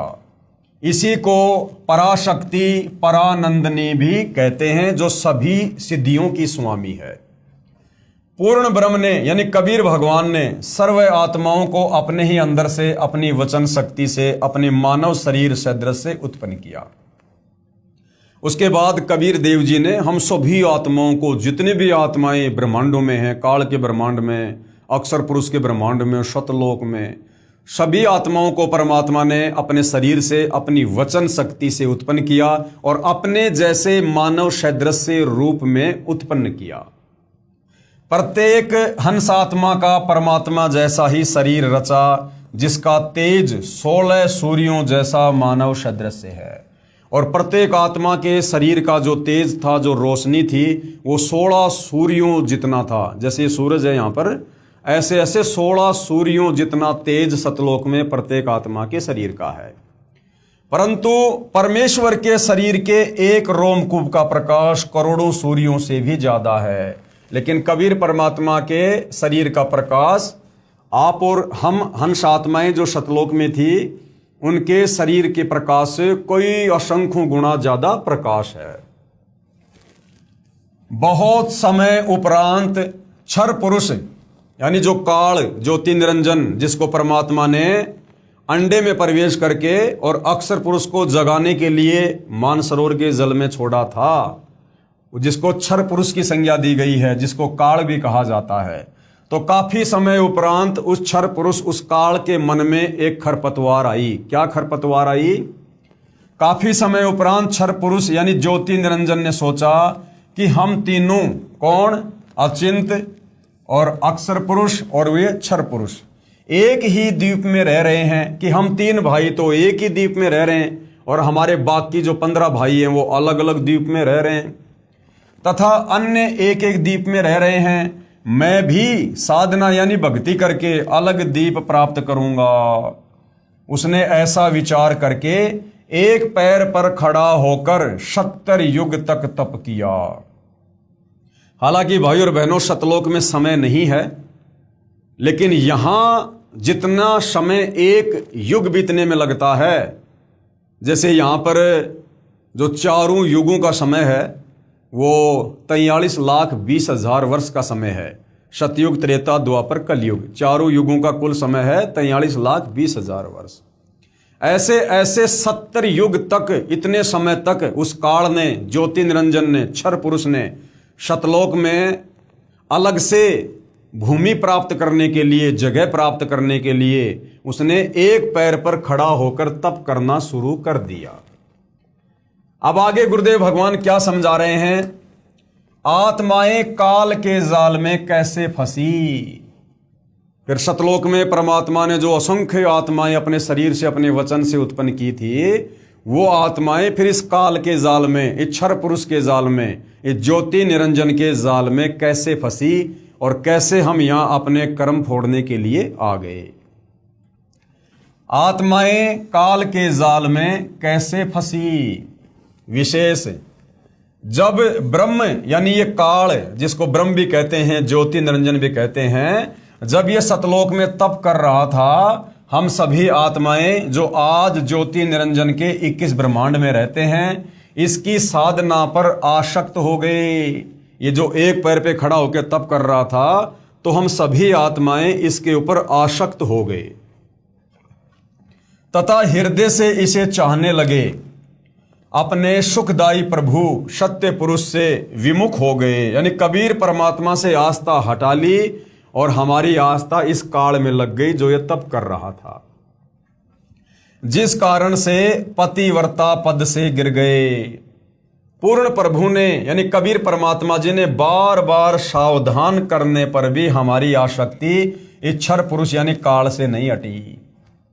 यही प्रभाव आज भी काल सृष्टि में विद्यमान है। जैसे नौजवान बच्चे फिल्म स्टारों यानी अभिनेताओं तथा अभिनेत्रियों की बनावटी अदाओं तथा अपने रोजगार मकसद से कर रहे भूमिका पर अति आसक्त हो जाते हैं, रोकने से भी नहीं रुकते। यदि कोई अभिनेता या अभिनेत्री निकटवर्ती शहर में आ जाए तो देखे उन नादान बच्चों की भीड़ केवल दर्शन करने के लिए बहु संख्या में एकत्रित हो जाती हैं। लेना एक न देने दो, रोजी रोटी अभिनेता कमा रहे हैं, नौजवान बच्चे लुट रहे हैं। माता पिता कितना ही समझाएं किंतु बच्चे नहीं मानते, कहीं न कहीं कभी न कभी लुक छिप कर जाते ही रहते हैं। इसी प्रकार कबीर परमात्मा जी ने हमें सतलोक में बहुत सावधान किया, बार बार आकाशवाणी की कि बच्चों ये अपने कर्म फोड़ रहा है, ये जो काल है जो तप कर रहा है, ये मनमानी कर रहा है, तुम इसके ऊपर ध्यान मत दो, तुम आराम से रहो, तुम्हारे पास में किस चीज की कमी है। हम ऊपर से तो सावधान हो गए परंतु अंदर से जो चाहत थी वो हमारी काल से नहीं हटी, तो हम पतिव्रता पद से नीचे गिर गए। पूर्ण ब्रह्म कबीर देव कबीर प्रभु ने क्षर पुरुष से पूछा, उस काल से पूछा कि बोलो क्या चाहते हो, कि भैया तप क्यों कर रहा है। सत्तर के बाद परमात्मा ने पूछा कि आप क्या चाहते हो, तो उसने कहा कि पिताजी ये स्थान मेरे लिए बहुत कम है, मुझे अलग से द्वीप प्रदान करने की कृपया करें। तो हक्का कबीर यानी सत्य कबीर ने उसे 21 ब्रह्मांड प्रदान कर दिए। कितने ब्रह्मांड प्रदान कर दिए? 21 ब्रह्मांड प्रदान कर दिए। कुछ समय उपरांत ज्योति निरंजन ने सोचा इसमें कुछ रचना करनी चाहिए कि भाई मैंने परमात्मा से ये खाली प्लाट तो ले लिए, अब इसमें कुछ कंस्ट्रक्शन करना चाहिए, कुछ रचना भी करनी चाहिए। खाली ब्रह्मांड यानी प्लाट किस काम के, ये विचार करके 70 युग तप करके पूर्ण परमात्मा कबीर देव कबीर प्रभु से रचना सामग्री भी यानी उसने रचना सामग्री की याचना की। सत्य पुरुष ने उसे 3 गुण तथा 5 तत्व प्रदान कर दिए। 3 गुण कौन से? रजगुण, सतगुण, तमगुण और 5 तत्व है अग्नि, पृथ्वी, जल, आकाश और वायु। ये 3 गुण और 5 तत्व परमात्मा जी ने उस काल को प्रदान कर दिए, जिससे ब्रह्म यानी ज्योति निरंजन ने अपने ब्रह्मांडों में कुछ रचना की। फिर सोचा कि इसमें जीव भी होने चाहिए, अकेले का दिल नहीं लगता। ये विचार करके 64 युग तक फिर तप किया। पूर्ण परमात्मा कबीर देव के पूछने पर बताया कि मुझे कुछ आत्मा दे दो, मेरा अकेले का दिल नहीं लग रहा है। तब सत्य पुरुष यानी कबीर देव कबीर परमेश्वर ने कहा कि भाई ब्रह्म, हे काल, तेरे तप के प्रतिफल में मैं तुझे और ब्रह्मांड दे सकता हूं कि तेरे को अगर और द्वीप चाहिए और ब्रह्मांड चाहिए तो ले ले, परंतु मेरी आत्माओं को किसी भी जप तप साधना के फल रूप में नहीं दे सकता। हाँ, यदि कोई अपनी इच्छा से तेरे साथ जाना चाहे तो वह जा सकता है। युवा कबीर समर्थ कबीर के वचन सुनकर ये ज्योति निरंजन ये काल हमारे पास आया। हम सभी हंसात्मा पहले से ही उस पर आसक्त थे, हम उसे चारों तरफ से घेर कर खड़े हो गए। ज्योति निरंजन ने कहा कि मैंने पिताजी से अलग 21 ब्रह्मांड प्राप्त कर लिए, वहां नाना प्रकार के रमणीय स्थल बनाए हैं। अब ये काल हमारे पास में आया और ये हमारे को भ्रमित करने लगा कि मैंने पिताजी से ऐसे ऐसे 21 ब्रह्मांड प्राप्त कर लिए हैं और इन 21 ब्रह्मांडों में मैंने 3 गुण और 5 तत्वों से बहुत ही बढ़िया बढ़िया जगह बनाई है, घूमने की फिरने की बहुत ही मनोरंजन वाली जगह बनाई है, बड़े बड़े बाग बगीचे बनाए हैं मैंने। क्या आप लोग मेरे साथ चलोगे? हम सभी हंसों ने जो आज 21 ब्रह्मांडों में परेशान हैं, यानी आज हम यहाँ कोई गधा बन रहा, कोई कुत्ता बन रहा, कोई इंसान है, कोई स्त्री है, कोई पुरुष है, कोई किन्नर है, कोई शुअर बन के गोबर खा रहा है, कोई देवी देवता बन के थोड़े समय के लिए ऊपर बैठा हुआ है, हम सभी आत्माओं ने स्वीकृति दे दी। हम सभी हंसों ने जो आज 21 ब्रह्मांडों में परेशान है, कहा कि हम तैयार हैं, यदि पिताजी आज्ञा दें तब क्षर पुरुष पूर्ण ब्रह्म कबीर देव के पास गया तथा सर्वय वार्ता कही। तब कबीर अग्नि, यानी वेदों में परमात्मा को कबीर अग्नि भी कहा गया है, तब कबीर अग्नि अर्थात कबीर परमेश्वर ने कहा कि मेरे सामने स्वीकृति देने वाले को आज्ञा दूंगा। अब ये काल इसने क्या किया, ये कबीर परमात्मा जी के पास में गया और कहा कि परमात्मा जी, बहुत सारी आत्माएं हैं जो मेरे साथ 21 ब्रह्मांडों में जाना चाहती हैं। तो कबीर परमेश्वर ने कहा, भाई अगर वो आत्माएं मेरे सामने स्वीकृति दे देंगी तो मैं उनको तेरे साथ में भेज सकता हूं।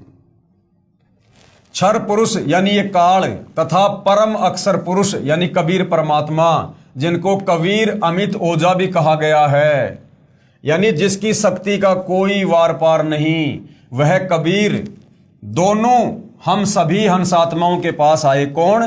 क्षर पुरुष और परम अक्षर पुरुष, ये काल और कबीर परमात्मा दोनों हम सभी हंसात्माओं के पास आए और सत कबीर देव ने कहा कि जो हंसात्मा इस ब्रह्म के साथ जाना चाहता है, हाथ ऊपर करके स्वीकृति दे दे। अपने पिता के सामने किसी की हिम्मत नहीं हुई, किसी ने स्वीकृति नहीं दी। बहुत समय तक सन्नाटा छाया रहा। एक आत्मा ने किया, ताजी मैं जाना चाहता हूं। बहुत देर बाद एक हंस आत्मा ने हाथ खड़ा किया और कहा कि पिताजी, इस क्षर पुरुष के साथ में मैं जाना चाहता हूं। फिर तो उसकी देखा देखी जो आज काल ब्रह्म के 21 ब्रह्मांडों में फंसी हैं, हम सभी आत्माओं ने स्वीकृति दे दी। परमेश्वर कबीर जी ने ज्योति निरंजन से कहा कि आप अपने स्थान पर जाओ, कि भाई क्षर पुरुष तू तेरे 21 ब्रह्मांडों में जा। जिन्होंने तेरे साथ जाने की स्वीकृति दी है, मैं उन सभी हंस आत्माओं को आपके पास भेज दूंगा। ज्योति निरंजन अपने 21 ब्रह्मांडों में चला गया। उस समय तक यह 21 ब्रह्मांड सतलोक में ही थे, यानी सतलोक के ही एक कोने में परमात्मा ने इसको 21 ब्रह्मांड दिए थे। तो परमात्मा जी ने कहा कि भाई क्षर पुरुष तू तेरे 21 ब्रह्मांड में जा, और जिन जिन आत्माओं ने तेरे साथ में जाने के लिए हाथ खड़ा किया है, उन सब के नंबर मेरे कंप्यूटर में आ गए हैं और मैं अपने हिसाब से तेरे पास उन सभी आत्माओं को भेज दूंगा। तत्पश्चात पूर्ण ब्रह्म ने यानी कबीर परमात्मा जी ने सर्वप्रथम स्वीकृति देने वाले हंस को लड़की का रूप दिया। जिसने सबसे पहले काल के 21 ब्रह्मांड में जाने के लिए हाथ खड़ा किया था, परमात्मा ने उसको एक सुंदर लड़की का रूप दिया। परंतु स्त्री इंद्री नहीं रची, लेकिन उसको जनेंद्री नहीं लगाई। तथा सर्व आत्माओं को जिन्होंने ज्योति निरंजन यानी ब्रह्म के साथ जाने की सहमति दी थी, उस लड़की के शरीर में प्रवेश कर दिया। सूक्ष्म रूप में परमात्मा ने बाकी सभी आत्माओं को जिन्होंने हाथ खड़े किए थे, उस प्रथम हाथ खड़ा करने वाले हंस के, जिसको परमात्मा ने लड़की का रूप बना दिया था, उसके अंदर प्रवेश कर दिया, उस लड़की के शरीर में प्रवेश कर दिया। तथा उसका नाम आस्ट्रा, उसका नाम क्या रखा परमात्मा ने? जिसने सबसे पहले हाथ खड़ा किया था, जिसका परमात्मा ने सुंदर लड़की का रूप बनाया, उसका नाम आस्ट्रा यानी आदि माया, जिसको प्रकृति देवी भी कहते हैं गीता जी में, जिसको हम दुर्गा देवी कहते हैं। दुर्गा शेरा वाली, इस शेरा वाली दुर्गा ने सबसे पहले सतलोक में हाथ खड़ा किया था। दुर्गा ये आगे जाके कहलाई है। सतलोक में केवल ही एक ये हंस आत्मा था, जिसका परमात्मा ने आगे चलकर लड़की का रूप बनाया और फिर आगे चलकर इसका नाम दुर्गा पड़ा। तथा सत्य पुरुष यानी कबीर देव जी ने कहा कि बेटी, मैंने तेरे को शब्द शक्ति प्रदान कर दी है। जितने जीव ये ब्रह्म कहे आप उत्पन्न कर देना। पूर्ण ब्रह्म कबीर देव यानी कबीर साहेब अपने पुत्र सहजदास के द्वारा प्रकृति को क्षर पुरुष के पास भिजवा दिया और कबीर परमात्मा जी ने क्या किया, अपने पुत्र सहज दास के माध्यम से उस दुर्गा को, जिसको युवा लड़की का रूप दिया था, उस ज्योति निरंजन काल ब्रह्म के पास 21 ब्रह्मांड में भेज दिया कि भाई सहजदास अपनी बहन को क्षर पुरुष के पास में छोड़ के आ जा और उसको कह देना कि पिताजी ने सभी आत्माओं को इसके शरीर में डाल दिया है सूक्ष्म रूप में, और तू जितनी आत्मा कहेगा ये अपनी वचन शक्ति से, अपने शब्द से उत्पन्न कर देगी युवा शरीर में लड़का या लड़की। सहजदास जी ने ज्योति निरंजन को बताया कि पिताजी ने इस बहन के शरीर में उन सभी आत्माओं को प्रवेश कर दिया है जिन्होंने आपके साथ जाने की सहमति व्यक्त की थी, तथा इसको पिताजी ने वचन शक्ति प्रदान की है। आप जितने जीव चाहोगे प्रकृति यानी ये दुर्गा अपने शब्द से उत्पन्न कर देगी। ये कहकर सहजदास वापस अपने द्वीप में आ गया। अब आगे क्या होता है भाइयों और बहनों, फिर बात कहां बिगड़ती है, क्यों परमात्मा ने फिर इस क्षर पुरुष को और इस दुर्गा को हम सभी आत्माओं सहित शतलोक से 16 शंख कोश की दूरी पर यहां 21 ब्रह्मांड में भेज दिया। अब युवा होने के कारण लड़की का रंग रूप निखरा हुआ था। ब्रह्म यानी काल के अंदर विषय वासना उत्पन्न हो गई तथा प्रकृति देवी के साथ अभद्र गतिविधि प्रारंभ की, यानी छेड़छाड़ करने लगा। तब दुर्गा ने कहा कि ज्योति निरंजन, मेरे पास पिताजी की प्रदान की हुई शब्द शक्ति है, आप जितने प्राणी कहोगे मैं वचन से उत्पन्न कर दूंगी। आप मैथुन परंपरा शुरू मत करो, आप भी उसी परमात्मा के शब्द से, अंडे से उत्पन्न हुए हो तथा मैं भी उसी परमात्मा के वचन से ही बाद में उत्पन्न हुई हूं। आप मेरे बड़े भाई हो, बहन भाई का ये योग महापाप का कारण बनेगा। परंतु ज्योति निरंजन ने प्रकृति देवी की एक भी प्रार्थना नहीं सुनी तथा अपनी शब्द शक्ति द्वारा नाखूनों से स्त्री इंद्री यानी भग प्रकृति को लगा दी तथा बलात्कार करने की ठानी। उसी समय दुर्गा ने अपनी इज्जत रक्षा के लिए कोई और चारा ना देख सूक्ष्म रूप बनाया तथा ज्योति निरंजन के खुले मुख के द्वारा पेट में प्रवेश करके पूर्ण ब्रह्म कबीर देव से अपनी रक्षा के लिए याचना की। जब काल विषय वासनाओं के अंतर्गत आ गया और उसने गलत गतिविधि करनी शुरू कर दी दुर्गा के रूप रंग को देखकर, तो दुर्गा ने कहा कि भैया हम आपस में भाई बहन हैं, हम एक ही परमात्मा के वचन से उत्पन्न हैं और भाई बहन का ये शारीरिक मिलन ये महापाप होता है। लेकिन वो कहाँ सुनने वाला था। और जैसे ही उसने आलिंगन करने के लिए, चुंबन के लिए अपना मुंह खोला, उसी समय दुर्गा ने अपनी यानी जो परमात्मा ने उसको जो वचन शक्ति दी थी, जो सिद्धियां उसको दी थी, उसने सूक्ष्म रूप बनाया और सूक्ष्म रूप बनाकर उस ज्योति निरंजन के मुख के माध्यम से उसके पेट में प्रवेश कर गई और वहां बैठकर उसने अपने पिताजी कबीर भगवान से अपनी इज्जत रक्षा की प्रार्थना की।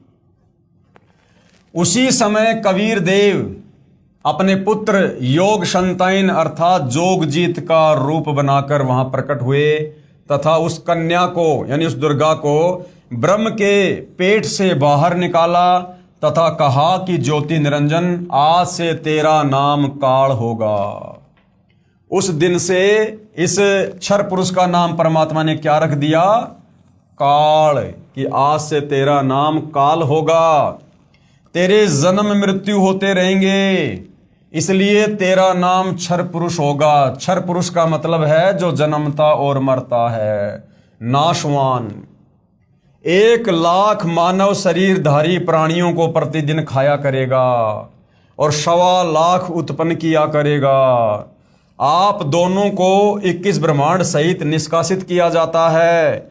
इतना कहते ही 21 ब्रह्मांड विमान की तरह चल पड़े और सहजदास के द्वीप के पास से होते हुए शतलोक से 16 शंख कोश यानी एक कोस में लगभग 3 किलोमीटर होता है, यानी 48 शंख किलोमीटर की दूरी पर आकर रुक गए। अब हमें आगे गुरुदेव भगवान क्या समझाना चाह रहे हैं? विवरण, विशेष विवरण। अब तीन शक्तियों का विवरण आया है।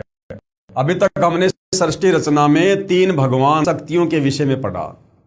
सबसे पहले पूर्ण ब्रह्म यानी कबीर परमात्मा, उसके बाद में पर ब्रह्म यानी वो अक्षर पुरुष जो मानसरोवर में जाके सो गया था, पर ब्रह्म, और उसके बाद में ब्रह्म यानी ये काल जो परमात्मा ने अंडे से उत्पन्न किया। तो अभी तक हमने केवल तीन शक्तियों के बारे में पढ़ा है, पूर्ण ब्रह्म, पर ब्रह्म और ब्रह्म। सबसे पहली शक्ति कौन सी? पूर्ण ब्रह्म, जिसे अन्य उपमात्मक नामों से भी जाना जाता है। जैसे सत्य पुरुष भी पूर्ण ब्रह्म कबीर भगवान को कहते हैं, अकाल पुरुष भी इन्हीं को कहते हैं, शब्द स्वरूपी राम भी इसी पूर्ण ब्रह्म कबीर परमात्मा को कहते हैं, परम अक्षर ब्रह्म भी इन्हीं को कहते हैं। यह पूर्ण ब्रह्म यानी कबीर परमात्मा असंख्य ब्रह्मांडों का स्वामी है तथा वास्तव में अविनाशी है। तो एक तो हो गया पूर्ण ब्रह्म जिसके बारे में हमने पढ़ा। दूसरी शक्ति है पर ब्रह्म, जिसे अक्षर पुरुष भी कहा जाता है। यह वास्तव में अविनाशी नहीं है, सात संग ब्रह्मांडों का स्वामी है। और तीसरी शक्ति कौन सी है? ब्रह्म, ये काल, जिसे ज्योति निरंजन, काल, कैल, क्षर पुरुष तथा धर्मराय आदि नामों से जाना जाता है, जो केवल 21 ब्रह्मांड का स्वामी है। अब आगे इसी ब्रह्म यानी काल की सृष्टि के एक ब्रह्मांड का परिचय दिया जाएगा, जिसमें तीन और नाम आपके पढ़ने में आएंगे, ब्रह्मा, विष्णु तथा शिव। अब कबीर परमात्मा ने इसको श्राप दे दिया कि भैया आज से तेरा नाम काल होगा और तेरे जन्म और मृत्यु होंगे और तू प्रतिदिन 1 लाख मानव शरीरधारी आत्माओं को खाया करेगा और 1.25 लाख तेरे भोजन के लिए ये दुर्गा उत्पन्न किया करेगी। और उसको श्राप दे दिया कि अब तू सतलोक से निष्कासित हो जा। उसी समय उसके 21 ब्रह्मांड सतलोक से अलग होकर और चल पड़े एक विमान की तरह, और सतलोक से 48 शंख किलोमीटर, नील पद्म शंख 48 जो है शंख किलोमीटर यानी 16 शंख कोस की दूरी पर आकर रुक गए। एक कोस में 3 किलोमीटर होते हैं, 16 शंख कोस की दूरी है इस 21 ब्रह्मांड और सतलोक की। तो 48 शंख किलोमीटर दूर आकर काल के 21 ब्रह्मांड रुक गए, ठहर गए, एक जगह स्थापित हो गए। अब 21 ब्रह्मांड में हम केवल एक ब्रह्मांड के विषय में जानकारी प्राप्त करेंगे। इस काल के 21 ब्रह्मांड में हम केवल एक ब्रह्मांड के विषय में अब आगे जानकारी प्राप्त करेंगे। और इस एक ब्रह्मांड में हमारे को 3 नए भगवानों का नाम और सुनने को मिलेगा, ब्रह्मा, विष्णु, शिव। ये ब्रह्मा, विष्णु, शिव इस काल, इस ज्योति निरंजन के पुत्र हैं जो इसने दुर्गा से उत्पन्न किए। तो अब हम एक ब्रह्मांड की सृष्टि के विषय में जानकारी प्राप्त करेंगे। ब्रह्म तथा ब्रह्मा में भेद। अब आगे सृष्टि रचना को समझने के लिए हमने इस ब्रह्म तथा इस ब्रह्मा में क्या अंतर है यह समझना पड़ेगा। यह ब्रह्म तो है 21 ब्रह्मांड का स्वामी जिसको काल कहते हैं, और ब्रह्मा है इसका बेटा, यानी ब्रह्मा, विष्णु, महेश इस ब्रह्म के 3 पुत्र हैं। तो ये जो ब्रह्मा है ये इस ब्रह्म का, इस काल का सबसे बड़ा बेटा है। एक ब्रह्मांड में बने सर्वोपरि स्थान पर ब्रह्म यानी ये क्षर पुरुष रहता है। तो भाइयों और बहनों, ये एक ब्रह्मांड का लघु चित्र बनाकर पूज्य गुरुदेव भगवान ने हमें समझाया है कि काल किस प्रकार से एक ब्रह्मांड की सृष्टि को चलाता है। काल को कुल 21 ब्रह्मांड दिए परमात्मा ने। अब ये काल एक ब्रह्मांड से सृष्टि की शुरुआत करता है। ये एक ब्रह्मांड का लघु चित्र है जो पूज्य गुरुदेव भगवान ने यहां पर बनाया हुआ है। इस एक ब्रह्मांड में ये काल क्या करता है? एक ब्रह्मांड में सबसे ऊपर के लोक में ये स्वयं रहता है और ये उस ब्रह्मांड में अपनी पत्नी दुर्गा को साथ में रखता है। और इसने सबसे ऊपर 3 लोकों की रचना कर रखी है। ये 3 लोक इसने बना रखे हैं। एक है ये रजोगुण क्षेत्र, दूसरा है ये तमोगुण क्षेत्र और तीसरा है शतोगुण क्षेत्र। अब ये काल क्या करता है भाइयों और बहनों, रजोगुण क्षेत्र जो इसने बना रखा है, यहां पर ये काल महाब्रह्मा रूप में रहता है और अपनी पत्नी दुर्गा को महासावित्री रूप में रखता है। ये काल ही अपना एक रूप बनाता है महाब्रह्मा और अपनी पत्नी दुर्गा का महासावित्री रूप बनाता है, और ये दोनों यहां पर एक ब्रह्मांड में पति पत्नी रूप में रहते हैं और शारीरिक संबंध बनाकर ये जो संतान उत्पन्न करते हैं इस रजोगुण क्षेत्र में, वो भी रजोगुण युक्त हो जाता है, जिसका नाम ये ब्रह्मा रखते हैं। फिर दूसरी जगह है ये तमोगुण क्षेत्र।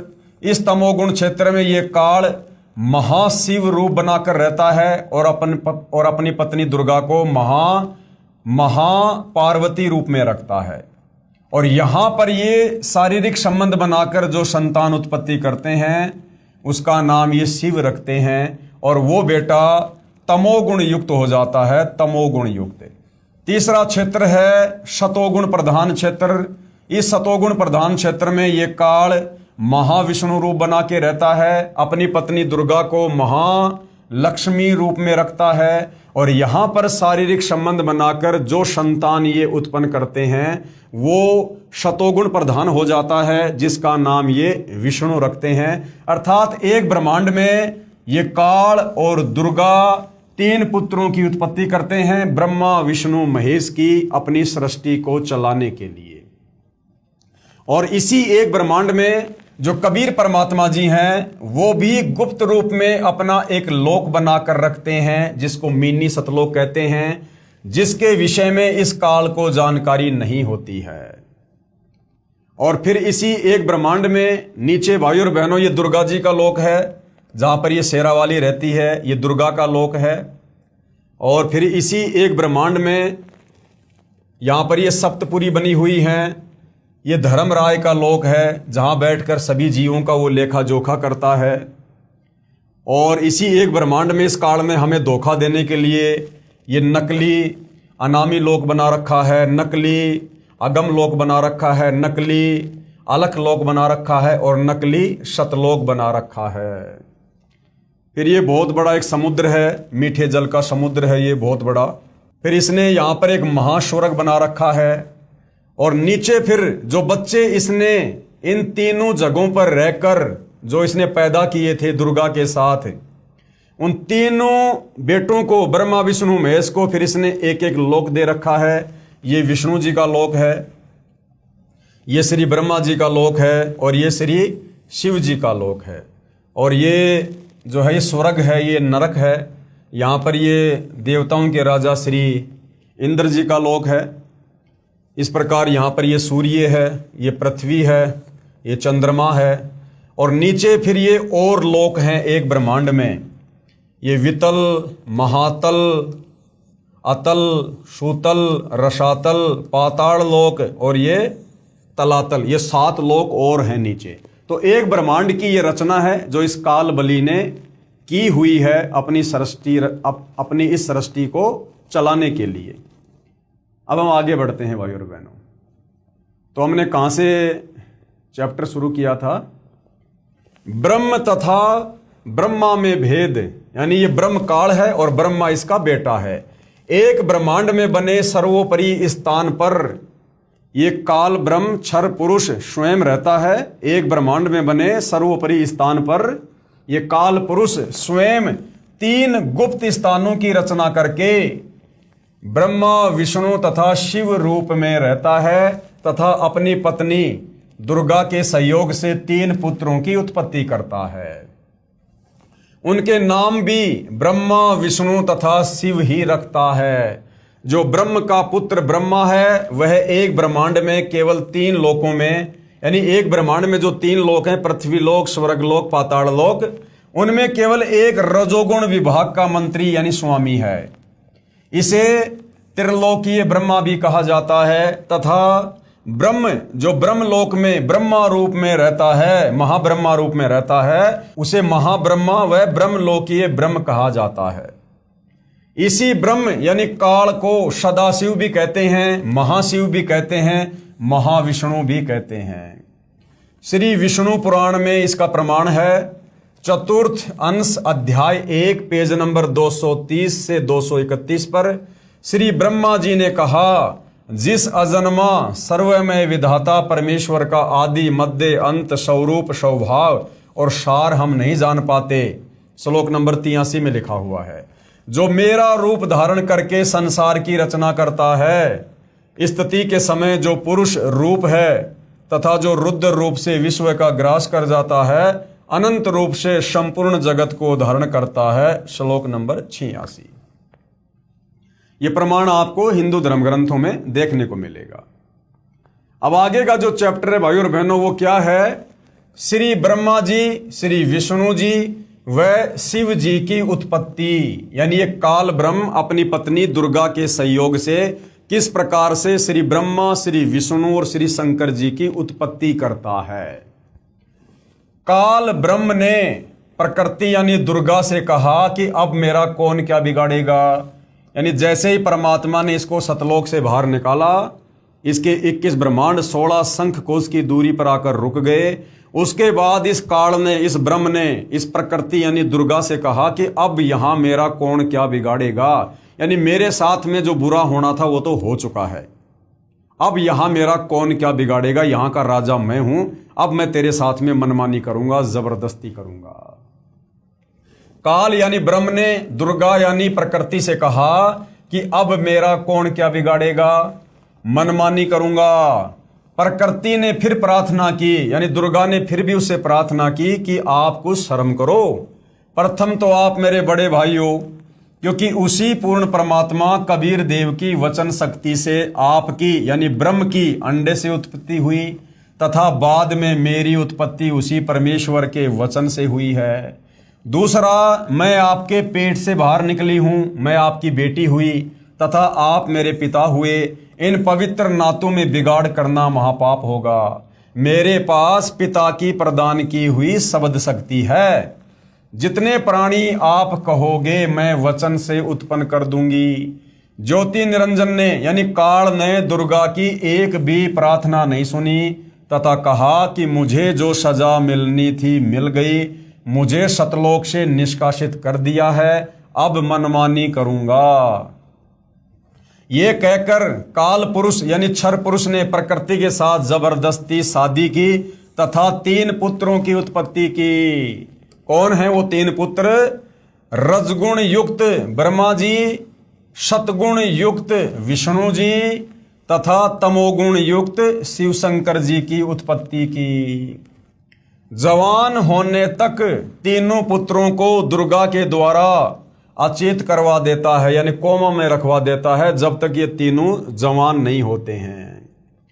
फिर युवा होने पर श्री ब्रह्मा जी को कमल के फूल पर, श्री विष्णु जी को शेषनाग की सैया पर तथा श्री शिव जी को कैलाश पर्वत पर सचेत करके इकट्ठा कर देता है। तत्पश्चात प्रकृति यानी दुर्गा ने इन तीनों का विवाह कर दिया जाता है समुद्र मंथन के दौरान। काल ब्रह्म के आदेश से प्रकृति देवी ने तीनों एक ब्रह्मांड में 3 लोकों स्वर्गलोक, पृथ्वीलोक तथा पाताल लोक में एक एक विभाग के मंत्री यानी प्रभु नियुक्त कर देता है। यानी एक ब्रह्मांड में काल की सृष्टि चलती है और एक ब्रह्मांड में अपने तीनों बेटों को ब्रह्मा विष्णु महेश को एक एक विभाग दे देता है। 3 लोकों में पृथ्वीलोक, पाताल लोक, स्वर्गलोक ब्रह्मा विष्णु महेश को दे दिए जाते हैं और तीनों को इन तीनों लोकों में एक एक डिपार्टमेंट का अधिकारी बना दिया जाता है। रजोगुण का प्रधान ब्रह्मा जी को बना दिया जाता है, शतोगुण का प्रधान विष्णु जी को बना दिया जाता है और रजोगुण का प्रधान शंकर जी को बना दिया जाता है। यानी एक बेटे को तीनों लोक नहीं दिए, तीनों लोकों में एक एक विभाग अपने तीनों पुत्रों को दिए।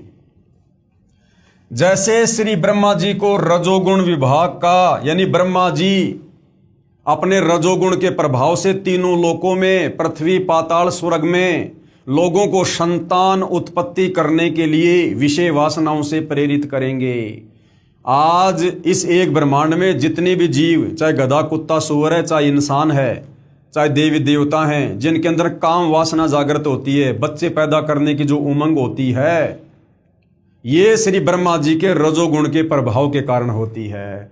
तो रजोगुण का जो डिपार्टमेंट है वो श्री ब्रह्मा जी को दे दिया। जैसे श्री ब्रह्मा जी को रजोगुण विभाग का तथा विष्णु जी को शतोगुण विभाग का, और आपस में तीनों लोकों में, चाहे देवता हो, चाहे इंसान हो, चाहे जानवर हो, अपने बेटा बेटी के लिए, अपनी कार कोठी संपत्ति के लिए जो आपस में मोह ममता है, वो विष्णु जी के शतोगुण के कारण होती है। विष्णु जी को शतोगुण विभाग का तथा श्री शंकर जी को तमोगुण विभाग का प्रभु बनाया, और आपस में लड़ाई झगड़े, मार पिटाई, राग द्वेष, ईर्ष्या, ये श्री शंकर जी के तमोगुण के प्रभाव के कारण जीवों में उत्पन्न होता है। तथा ये काल ब्रह्म स्वयं गुप्त महाब्रह्मा, महाविष्णु, महाशिव रूप से मुख्यमंत्री पद को संभालता है, और ये काल फिर गुप्त हो जाता है कि भैया अब मेरा आगे का सारा काम ये मेरे तीनों बेटे करेंगे। एक ब्रह्मांड में एक ब्रह्मलोक की रचना की है इस काल ने। एक ब्रह्मांड में सबसे ऊपरी क्षेत्र में एक ब्रह्मलोक की रचना कर रखी है, जहां पर ये अकेला रहता है, जहां इसने तपतशिला बना रखी है, जहां पर ये जीवों के सूक्ष्म शरीर को भून भून के वासना निकाल के खाता है, जो इसको श्राप लगा हुआ है। उसी में गुप्त स्थान बनाए हैं। उसी ब्रह्मलोक में इसने 3 गुप्त स्थान बनाए हैं। एक रजोगुण प्रधान स्थान है, जहां पर ये ब्रह्म यानी काल स्वयं महाब्रह्मा यानी मुख्यमंत्री रूप में रहता है, तथा अपनी पत्नी दुर्गा को महासावित्री रूप में रखता है। इन दोनों के सहयोग से यानी शारीरिक संबंध से जो पुत्र इस स्थान पर उत्पन्न होता है, वह स्वतः ही रजोगुणी बन जाता है, क्योंकि ये रजोगुण प्रधान क्षेत्र है। तो यहां पर जो बच्चा ये दोनों मिलकर पैदा करते हैं, वो ऑटोमेटिक रजोगुणी बन जाता है। दूसरा स्थान है शतोगुण प्रधान स्थान। वहां पर ये क्षर पुरुष यानी काल स्वयं महाविष्णु रूप बनाकर रहता है, तथा अपनी पत्नी दुर्गा को महालक्ष्मी रूप में रखकर जो पुत्र उत्पन्न करता है, उसका नाम विष्णु रखता है। वह बालक शतोगुण युक्त हो जाता है। तथा तीसरा, इसी काल ने वहीं पर एक तमोगुण प्रधान क्षेत्र बनाया है। उसमें यह स्वयं सदाशिव रूप बनाकर रहता है, महाशिव रूप बनाकर रहता है, तथा अपनी पत्नी दुर्गा को महापार्वती रूप में रखता है। इन दोनों के पति पत्नी व्यवहार से जो पुत्र उत्पन्न होता है, उसका नाम शिव रख देते हैं, शंकर जी रख देते हैं, तथा तमोगुण युक्त कर देते हैं। इसके प्रमाण के लिए देखिए पवित्र श्री शिव महापुराण विद्वेश्वर संहिता पेज नंबर 24 और 26, जिसमें ब्रह्मा, विष्णु, रुद्र तथा महेश्वर से अन्य सदाशिव है, तथा रुद्र संहिता अध्याय 6, 7, 9 पेज नंबर 100 से 105 तथा 110 पर अनुवाद करता है श्री हनुमान प्रसाद पोदार, गीता प्रेस गोरखपुर से प्रकाशित, तथा श्री मद्देवी महापुराण तीसरा स्कंद अध्याय 1 से 5 पेज नंबर 114 से 123 तक, गीता प्रेस गोरखपुर से प्रकाशित। अनुवादक है श्री हनुमान प्रसाद पोदार, चिमनलाल गोस्वामी। अब भाई और बहनों, जो सृष्टि रचना आप जी को यहां पर बताई जा रही है, अब इस सृष्टि रचना में बताई गई ये बातें कि ये काल ब्रह्म एक ब्रह्मांड में सबसे ऊपरी क्षेत्र पर ब्रह्मलोक में रहता है, और वहां इसने 3 गुप्त स्थान बना रखे हैं। जब इसने संतान उत्पत्ति करनी होती है, तो जो 3 प्रधान क्षेत्र इसने बना रखे हैं, एक रजोगुण प्रधान क्षेत्र, दूसरा सतोगुण प्रधान क्षेत्र, तीसरा तमोगुण प्रधान क्षेत्र। जब ये काल ब्रह्म संतान उत्पत्ति करता है, तो सर्वप्रथम ये रजोगुण प्रधान क्षेत्र में जाता है। वहां पर ये महा ब्रह्मा रूप धारण करता है, और अपनी पत्नी दुर्गा को महासावित्री रूप में रखता है, और पति पत्नी व्यवहार करके जो संतान ये उत्पन्न करते हैं, उससे एक रजोगुणी पुत्र उत्पन्न होता है, जिसका नाम ये ब्रह्मा रखते हैं। इसी प्रकार शतोगुण प्रधान क्षेत्र में जाकर ये जो बच्चा उत्पन्न करते हैं, वो शतोगुणी हो जाता है, और तमोगुणी प्रधान क्षेत्र में जाकर जो ये संतान उत्पत्ति करते हैं वो तमोगुणी हो जाता है। यानी ब्रह्मा विष्णु महेश की इस प्रकार से उत्पत्ति होती है। तो ब्रह्मा विष्णु महेश से न्यारा रहता है ये उन प्रधान क्षेत्रों में, जिसको हमारे शास्त्रों में सदाशिव भी कहा है, महाशिव भी कहा है। अब इसका प्रमाण हमारे हिंदू धर्म ग्रंथों में कहाँ है, इसके लिए भाई और बहनों छोटा सा सत्संग परम पूज्य परमेश्वर सतगुरु रामपाल जी के मुख कमल से सुनिएगा। एक बार श्री ब्रह्मा जी और श्री विष्णु जी का आपस में झगड़ा हो गया, युद्ध हो गया। किस बात पे? ब्रह्मा जी कहता मैं तेरा पिता, विष्णु जी कहता मैं तेरा बाप। लट्ठम लट्ठा युद्ध हो गया शुरू।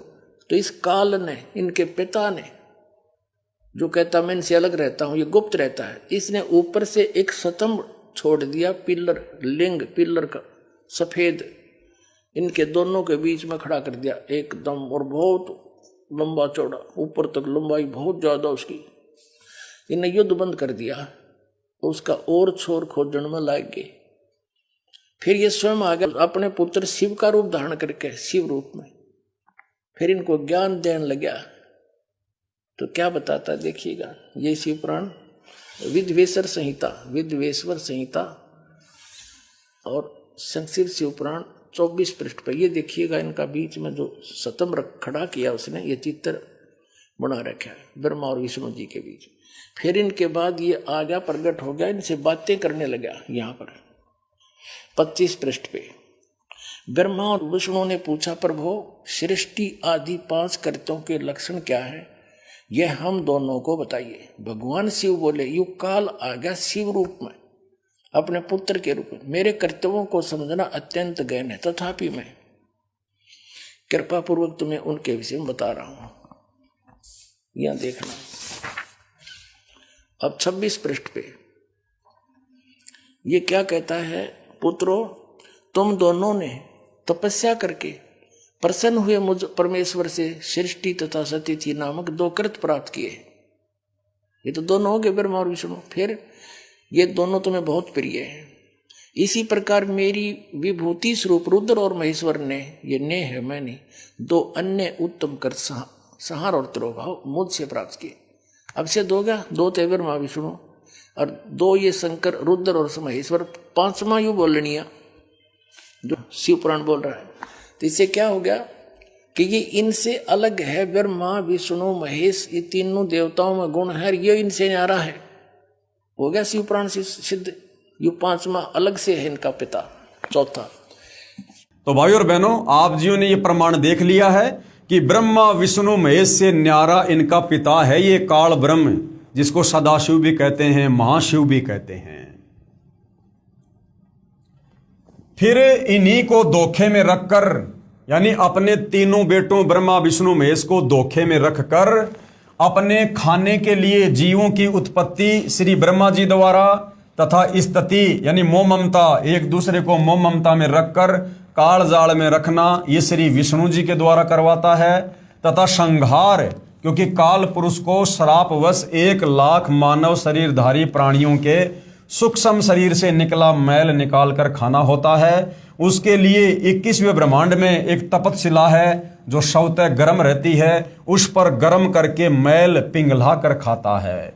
जीव मरते नहीं परंतु कष्ट असहनीय होता है। फिर प्राणियों को कर्म आधार पर अन्य शरीर प्रदान करता है, श्री शिव जी द्वारा करवाता है। जैसे किसी मकान में 3 कमरे बने हों, एक कमरे में अश्लील फोटो लगे हों, उस कमरे में जाते ही मन में वैसे ही मलिन यानी गंदे विचार उत्पन्न हो जाते हैं। दूसरे कमरे में साधु संतों भक्तों के चित्र लगे हों तो मन में अच्छे विचार, प्रभु का चिंतन ही बना रहता है। और तीसरे कमरे में देश भक्तों व शहीदों के चित्र लगे हों तो मन में वैसे ही जोशीले विचार उत्पन्न हो जाते हैं। ठीक इसी प्रकार ये ब्रह्म, ये काल ने अपनी सूझबूझ से उपरोक्त तीनों गुण प्रधान स्थानों की रचना की हुई है। अब ये तीनों गुण क्या हैं भाई और बहनों? रजगुण क्या है, सतगुण क्या है और ये तम गुण क्या है? तीनों गुण क्या हैं? इसका प्रमाण हमारे धर्मशास्त्रों में कहां पर है कि भाई रजगुण ब्रह्मा है, सतगुण विष्णु है और तमोगुण शंकर है। ये तीनों देवता एक एक गुणों से युक्त हैं। इसका प्रमाण हमारे हिंदू धर्म शास्त्रों में कहाँ है, ताकि हमें इस सृष्टि रचना पर विश्वास हो, जो यथार्थ सृष्टि रचना कबीर परमात्मा जी ने आप और हमें बताई है। तीनों गुण, रजगुण ब्रह्मा जी, सतगुण विष्णु जी, तमगुण शिव जी हैं। ब्रह्म यानी काल तथा प्रकृति, जिसको दुर्गा भी कहते हैं, इनसे उत्पन्न हुए हैं तथा ये तीनों देवता नाशवान हैं, इनका जन्म और मरण होता है। इसका प्रमाण कहां पर है?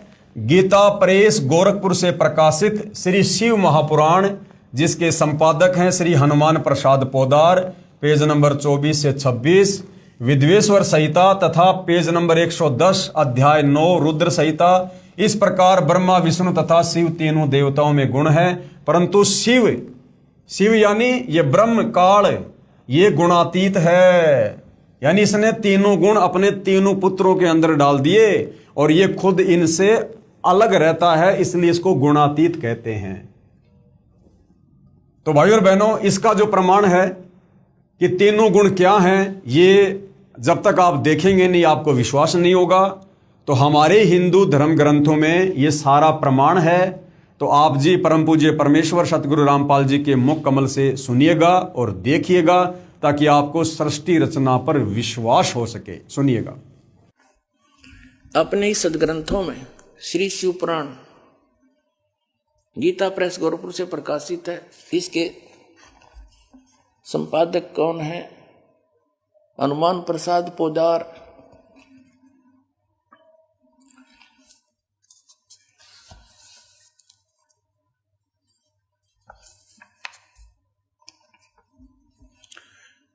ये संक्षिप्त शिवपुराण रुद्र संहिता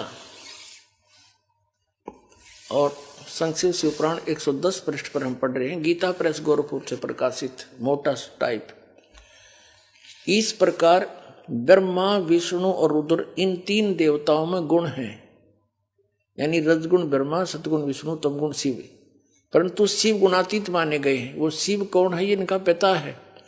ये वास्तविक रूप में नहीं आता, किसी कभी ब्रह्मा के रूप में आ जाता है, कहीं विष्णु के रूप में। शिव पुराण में ये शिव के रूप में आया, जिस कारण से इसकी महिमा अलग से बनाई। अब इस कंसेप्ट को और क्लियर करते हैं कि इनसे अलग है उनका पिता। उसके बाद भाइयों और बहनों, दूसरा प्रमाण गीता प्रेस गोरखपुर से प्रकाशित श्रीमद देवी भागवत पुराण, जिसके संपादक है श्री हनुमान प्रसाद पोदार, चिमनलाल गोस्वामी। इसका तीसरा स्कंद है, अध्याय 5 है, पेज नंबर 123 है।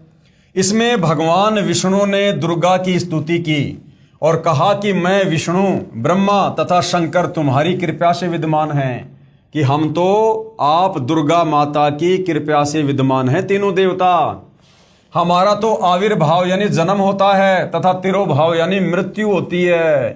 ब्रह्मा विष्णु महेश अपनी माता दुर्गा से कह रहे हैं कि हम तो तुम्हारे से उत्पन्न हैं और हमारा तो जन्म और मृत्यु होती है।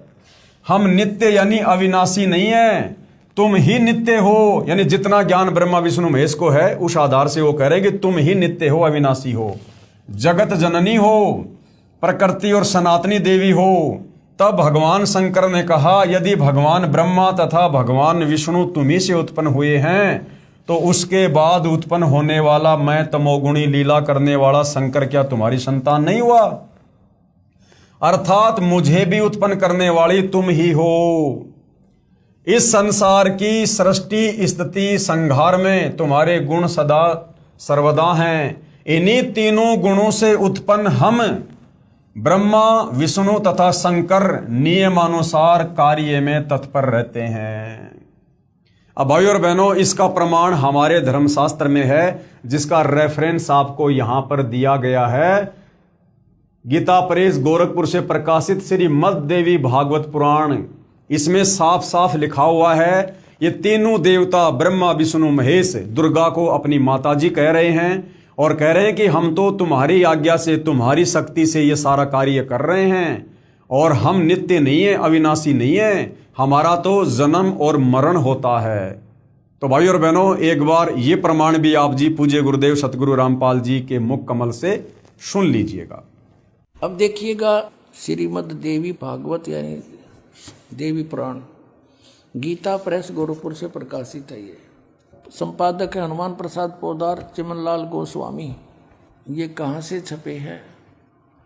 प्रकाशक एवं मुद्रक है गीता प्रेस गोरखपुर, गोविंद भवन कार्यालय कोलकाता का संस्थान, ये यहाँ से छपा है। 123 पृष्ठ पे ये तीसरा स्कंद। यहाँ पर भगवान विष्णु अपनी माता दुर्गा की महिमा स्तुति कर रहे हैं। तुम शुद्ध स्वरूपा हो, यह सारा संसार तुम्ही से उद्भासित हो रहा है। मैं ब्रह्मा और शंकर हम सभी तुम्हारी कृपा से विद्यमान है। हमारा आविर्भाव जन्म, आविर्भाव माने जन्म, तिरोभाव माने मृत्यु हुआ करता है। केवल तुम ही नित्य हो, जगत जननी हो, प्रकृति और सनातनी देवी हो। प्रकृति दुर्गा को कहते हैं, ये स्पष्ट लिखा है। भगवान शंकर बोले, देवी यदि महाभाग विष्णु तुम्ही से प्रकट हुए हैं, उनके बाद उत्पन्न होने वाले ब्रह्मा भी तुम्हारी बालक हुए, फिर तमोगुणी लीला करने वाला शंकर क्या मैं तुम्हारी संतान नहीं हुआ? अर्थात मुझे भी उत्पन्न करने वाली तुम ही हो। शिवे, संपूर्ण संसार की सृष्टि करने में तुम बड़ी चतुर हो। इस संसार की सृष्टि, स्थिति और संहार में तुम्हारे गुण सदा समर्थ हैं। उन्हीं तीनों गुणों से उत्पन्न हम ब्रह्मा, विष्णु एवं शंकर नियमानुसार कार्य में तत्पर रहते हैं। तो भाई और बहनों, ये आपने देख लिया है सारा प्रमाण, जिसमें कहा गया है कि हे मात, ब्रह्मा, मैं तथा शिव यानी विष्णु अपनी माता की स्तुति कर रहा है दुर्गा की, और कह रहा है कि हे माता, ब्रह्मा, मैं यानी विष्णु तथा शिव तुम्हारे ही प्रभाव से जन्मवान हैं। हम नित्य नहीं है यानी अविनाशी नहीं है, अर्थात हम अविनाशी नहीं है। फिर अन्य इंद्रादि दूसरे देवता किस प्रकार नित्य हो सकते हैं कि माताजी, जब हम ब्रह्मा विष्णु महेश ही जन्म और मर रहे हैं, अविनाशी नहीं है, तो हमारे नीचे फिर ये 33 करोड़ देवी देवता, ये देवताओं का राजा इंद्र, फिर ये कैसे अविनाशी हो सकता है? तुम ही अविनाशी हो, प्रकृति तथा सनातनी देवी हो। पेज नंबर 11-12 अध्याय 5 श्लोक 8। यदि दया द्रमना न सदा अंबिके कथा अहम विहित च तमोगुण कमल जय रजोगुण संभव सुविहित किमु शतोगुण हरि। जो अभी आप जियों ने पढ़ा गुरुदेव भगवान के मुख कमल से। भगवान शंकर बोले, हे माता, यदि हमारे ऊपर आप दया युक्त हो तो मुझे तमोगुण क्यों बना दिया, और कमल से उत्पन्न ब्रह्मा को रजोगुण किस लिए बनाया, तथा विष्णु को शतोगुण क्यों बना दिया? अर्थात हम तीनों देवताओं को एक एक गुण युक्त करके हमें भयंकर रोगी क्यों बना दिया, हमें ऐसे भयंकर कार्य में क्यों लगा दिया, यदि आप वास्तव में हमारे ऊपर प्रसन्न हो तो? अर्थात जीवों के जन्म मरण रूपी दुष्कर्म में क्यों लगाया? लेकिन भाई और बहनों, दुर्गा की मजबूरी हो गई, क्योंकि दुर्गा ने सतलोक में गलती की, अपने परमपिता परमात्मा से आस्था हटाकर इस काल पर आस्था लगा ली जब ये तप कर रहा था, और सबसे पहले इसने हाथ खड़ा कर दिया 21 ब्रह्मांड में आने के लिए। और उसके बाद काल अब इसका मिसयूज कर रहा है अपने भोजन के लिए। इस काल ने दुर्गा को डरा रखा है, यदि तूने मेरे विषय में अगर जानकारी मेरे तीनों पुत्रों को दे दी तो मेरे से बुरा कोई नहीं। तो अब ये दुर्गा भी डरती हुई अपने तीनों पुत्रों को कुछ नहीं बताती है। इसलिए दुर्गा की मजबूरी हो गई अपने तीनों बच्चों को सृष्टि रचना के विषय में जो है अंधकार में रखने की। तो ये तीनों देवता कह रहे हैं कि माता जी, यदि आप हमारी माँ हो, हमारे ऊपर प्रसन्न हो, आप हमसे प्यार करती हो, तो हमें एक एक गुण युक्त करके, यानी ब्रह्मा जी को रजोगुणी बना दिया, विष्णु जी को शतोगुणी बना दिया, शंकर को तमोगुणी बना दिया, हमें ऐसे भयंकर कार्य में क्यों लगा दिया, यदि आप हमसे प्रेम करती हो तो? लेकिन भाई और बहनों, दुर्गा की मजबूरी, अगर काल की आज्ञा ना माने तो फिर काल इसको भी चैन से नहीं जीने दे। श्लोक नंबर 12 ये संस्कृत भाषा में लिखा हुआ है, इसका हिंदी अनुवाद है, अपने पति यानी पुरुष अर्थात काल भगवान के साथ सदा भोग विलास करती रहती हो, आपकी गति कोई नहीं जानता। निष्कर्ष, उपरोक्त प्रमाणों से प्रमाणित हुआ कि रजगुण ब्रह्मा, शतगुण विष्णु तथा तमगुण शिव है। ये तीनों नाशवान है, अर्थात जन्म और मरण में है तीनों देवता। और दुर्गा का पति ब्रह्म, जिसको काल कहते हैं, यह उसके साथ भोग विलास करता है। यह भी सिद्ध हुआ कि दुर्गा तथा ब्रह्म यानी काल भी साकार हैं, निराकार नहीं हैं। अब भाई और बहनों, आगे का जो चैप्टर है उस चैप्टर में लिखा है कि ये जो ब्रह्म है, जो काल है, काल की अव्यक्त रहने की प्रतिज्ञा। इस काल ने उसके बाद जब इसने दुर्गा के साथ में पति पत्नी व्यवहार करके अपने ऊपर के तीनों गुप्त स्थानों पर जब इसने 3 पुत्रों की उत्पत्ति कर दी, तीनों पुत्रों को एक एक गुण से युक्त कर दिया, उसके बाद भाई और बहनों इस काल ने अव्यक्त रहने की प्रतिज्ञा की। अव्यक्त यानी मैं किसी को कभी दर्शन नहीं दूंगा, अपने वास्तविक काल रूप में मैं किसी को दर्शन नहीं दूंगा। और दुर्गा को कह दिया, अब इन तीनों पुत्रों के माध्यम से तू सृष्टि का कार्यभार संभाल और मेरे लिए भोजन तैयार करवा। एक ब्रह्मांड की सृष्टि ये काल सिर्फ और सिर्फ अपने भोजन के लिए चला रहा है, केवल अपने भोजन के लिए, क्योंकि इसको परमात्मा कबीर जी ने सतलोक में श्राप दे दिया था कि तू रोजाना 1 लाख मानव शरीरधारी आत्माओं के सूक्ष्म शरीर से निकली गंध खाएगा। तो काल की मजबूरी हो गई और मजबूरी वश इसने दुर्गा से संयोग करके 3 पुत्रों की रचना की, ब्रह्मा विष्णु महेश की, और तीनों पुत्रों को एक एक गुण युक्त कर दिया। रजोगुण ब्रह्मा के माध्यम से जीवों की उत्पत्ति करवाता है, सतोगुण विष्णु के माध्यम से सबको मोह ममता में बांध के रखता है, और तमोगुण शंकर के तमोगुण प्रभाव से लोगों को संहार करवा के किसी भी कारण से, और फिर अपने ब्रह्मलोक में उनको तपशिला पर भून भून के खाता है। ये इसका सारा खेल है भाई और बहनों।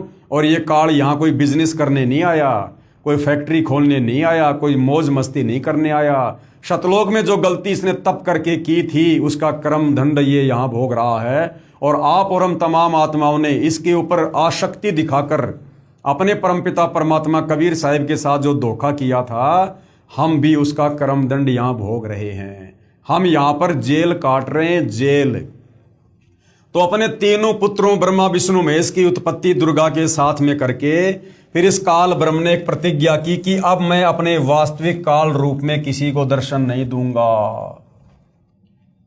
तो भाई और बहनों, उस काल ब्रह्म की जो प्रतिज्ञा है उसके विषय में हम नेक्स्ट वीडियो में जानकारी प्राप्त करेंगे। ये सृष्टि रचना है, इस सृष्टि रचना को हमने बहुत ही ध्यानपूर्वक सुनना है। ये कोई मनगढ़ंत कहानी नहीं है, बनावटी कथा नहीं है। अगर इस सृष्टि में कोई सत्य कथा है, अमर कथा है, सत्यनारायण कथा है, तो परमेश्वर रामपाल जी ने 5वें वेद सूक्ष्म वेद से निष्कर्ष निकालकर जो सृष्टि रचना पवित्र पुस्तक ज्ञान गंगा में डाली है, यही सत्य कथा है। और इस कथा को बार बार सुनने से, बार बार सुनने से, देखने से आप और हमें सर्व धर्म शास्त्रों से प्रमाण देख देख कर ये सत्य कथा हमें सत्य प्रतीत होने लगेगी। क्योंकि भाई और बहनों, ये काल का लोक है। यहाँ पर अगर झूठ को 100 बार बोल दिया जाए तो झूठ भी सत्य लगने लगती है, और सत्य तो सत्य होता ही है। सच को अगर बार बार सुना जाए तो सच अपनी ऐसी जगह बना लेगी जिसके ऊपर झूठ कभी अपना असर नहीं कर सकती। तो भाई और बहनों, मैं आपसे प्रार्थना करूंगा, इस पवित्र पुस्तक ज्ञान गंगा के माध्यम से जो आप सृष्टि रचना देख रहे हैं, समझ रहे हैं, साथ में आपके लिए बहुत जरूरी है कि आप YouTube पर जाकर सर्च करें सृष्टि रचना सतगुरु रामपाल जी। सतगुरु रामपाल जी के मुख कमल से इसी सृष्टि रचना को आप जी कम से कम 2-4 बार लगातार सुनिएगा। बार बार सुनने से, सारे प्रमाण देखने से आपको दृढ़ विश्वास हो जाएगा। उसके बाद आप आगे का अध्यात्म यानी जो ये आध्यात्मिक मार्ग है, भक्ति मार्ग है, आप इसको बखूबी समझ पाएंगे। तो आज के वीडियो में सृष्टि रचना के अंतर्गत हम केवल यहीं तक लेंगे। कल के वीडियो में गुरुदेव भगवान के आशीर्वाद से तीनों पुत्रों की उत्पत्ति करके फिर काल ने जो अपनी प्रतिज्ञा की थी अव्यक्त रहने की। अव्यक्त का मतलब होता है वो साकार है लेकिन किसी के सामने नहीं आता, उसको कहते हैं अव्यक्त। जैसे सूरज होता है, सूरज के आगे अगर बादल आ जाते हैं तो सूरज कुछ समय के लिए अव्यक्त हो जाता है, वो निराकार नहीं होता, वो अव्यक्त होता है क्योंकि उसके आगे बादल आ गए और जैसे बादल हट जाते हैं सूरज हमें दिखाई देता है। तो इसी प्रकार ये जो काल ब्रह्म है ये निराकार नहीं है, ये अव्यक्त रहता है। इसको डर है, यदि मेरे विषय में किसी को पता चल गया, यदि मेरे वास्तविक रूप को किसी ने देख लिया तो वो यहाँ पर जी नहीं सकता, यहाँ पर रह नहीं सकता वो। इसलिए काल की ये मजबूरी हो गई है अव्यक्त रहने की। तो क्या इसकी प्रतिज्ञा थी, क्यों इसने प्रतिज्ञा की, उसके बाद सारा काम ये किसके माध्यम से आगे संचालित करवा रहा है? ब्रह्मा विष्णु महेश को इसने केवल मोहरा बना रखा है, आप और हम सभी जीवों को अपने भोजन के लिए बलि का बकरा बना रखा है। तो आगे की सृष्टि रचना में हम विस्तार से जानकारी प्राप्त करेंगे। तब तक पूज्य गुरुदेव भगवान हम सबको आज्ञा दें, आशीर्वाद दें, सद्बुद्धि दें, हमारा मार्गदर्शन करें। बंदी छोड़ सतगुरु रामपाल जी परमेश्वर जी की जय हो।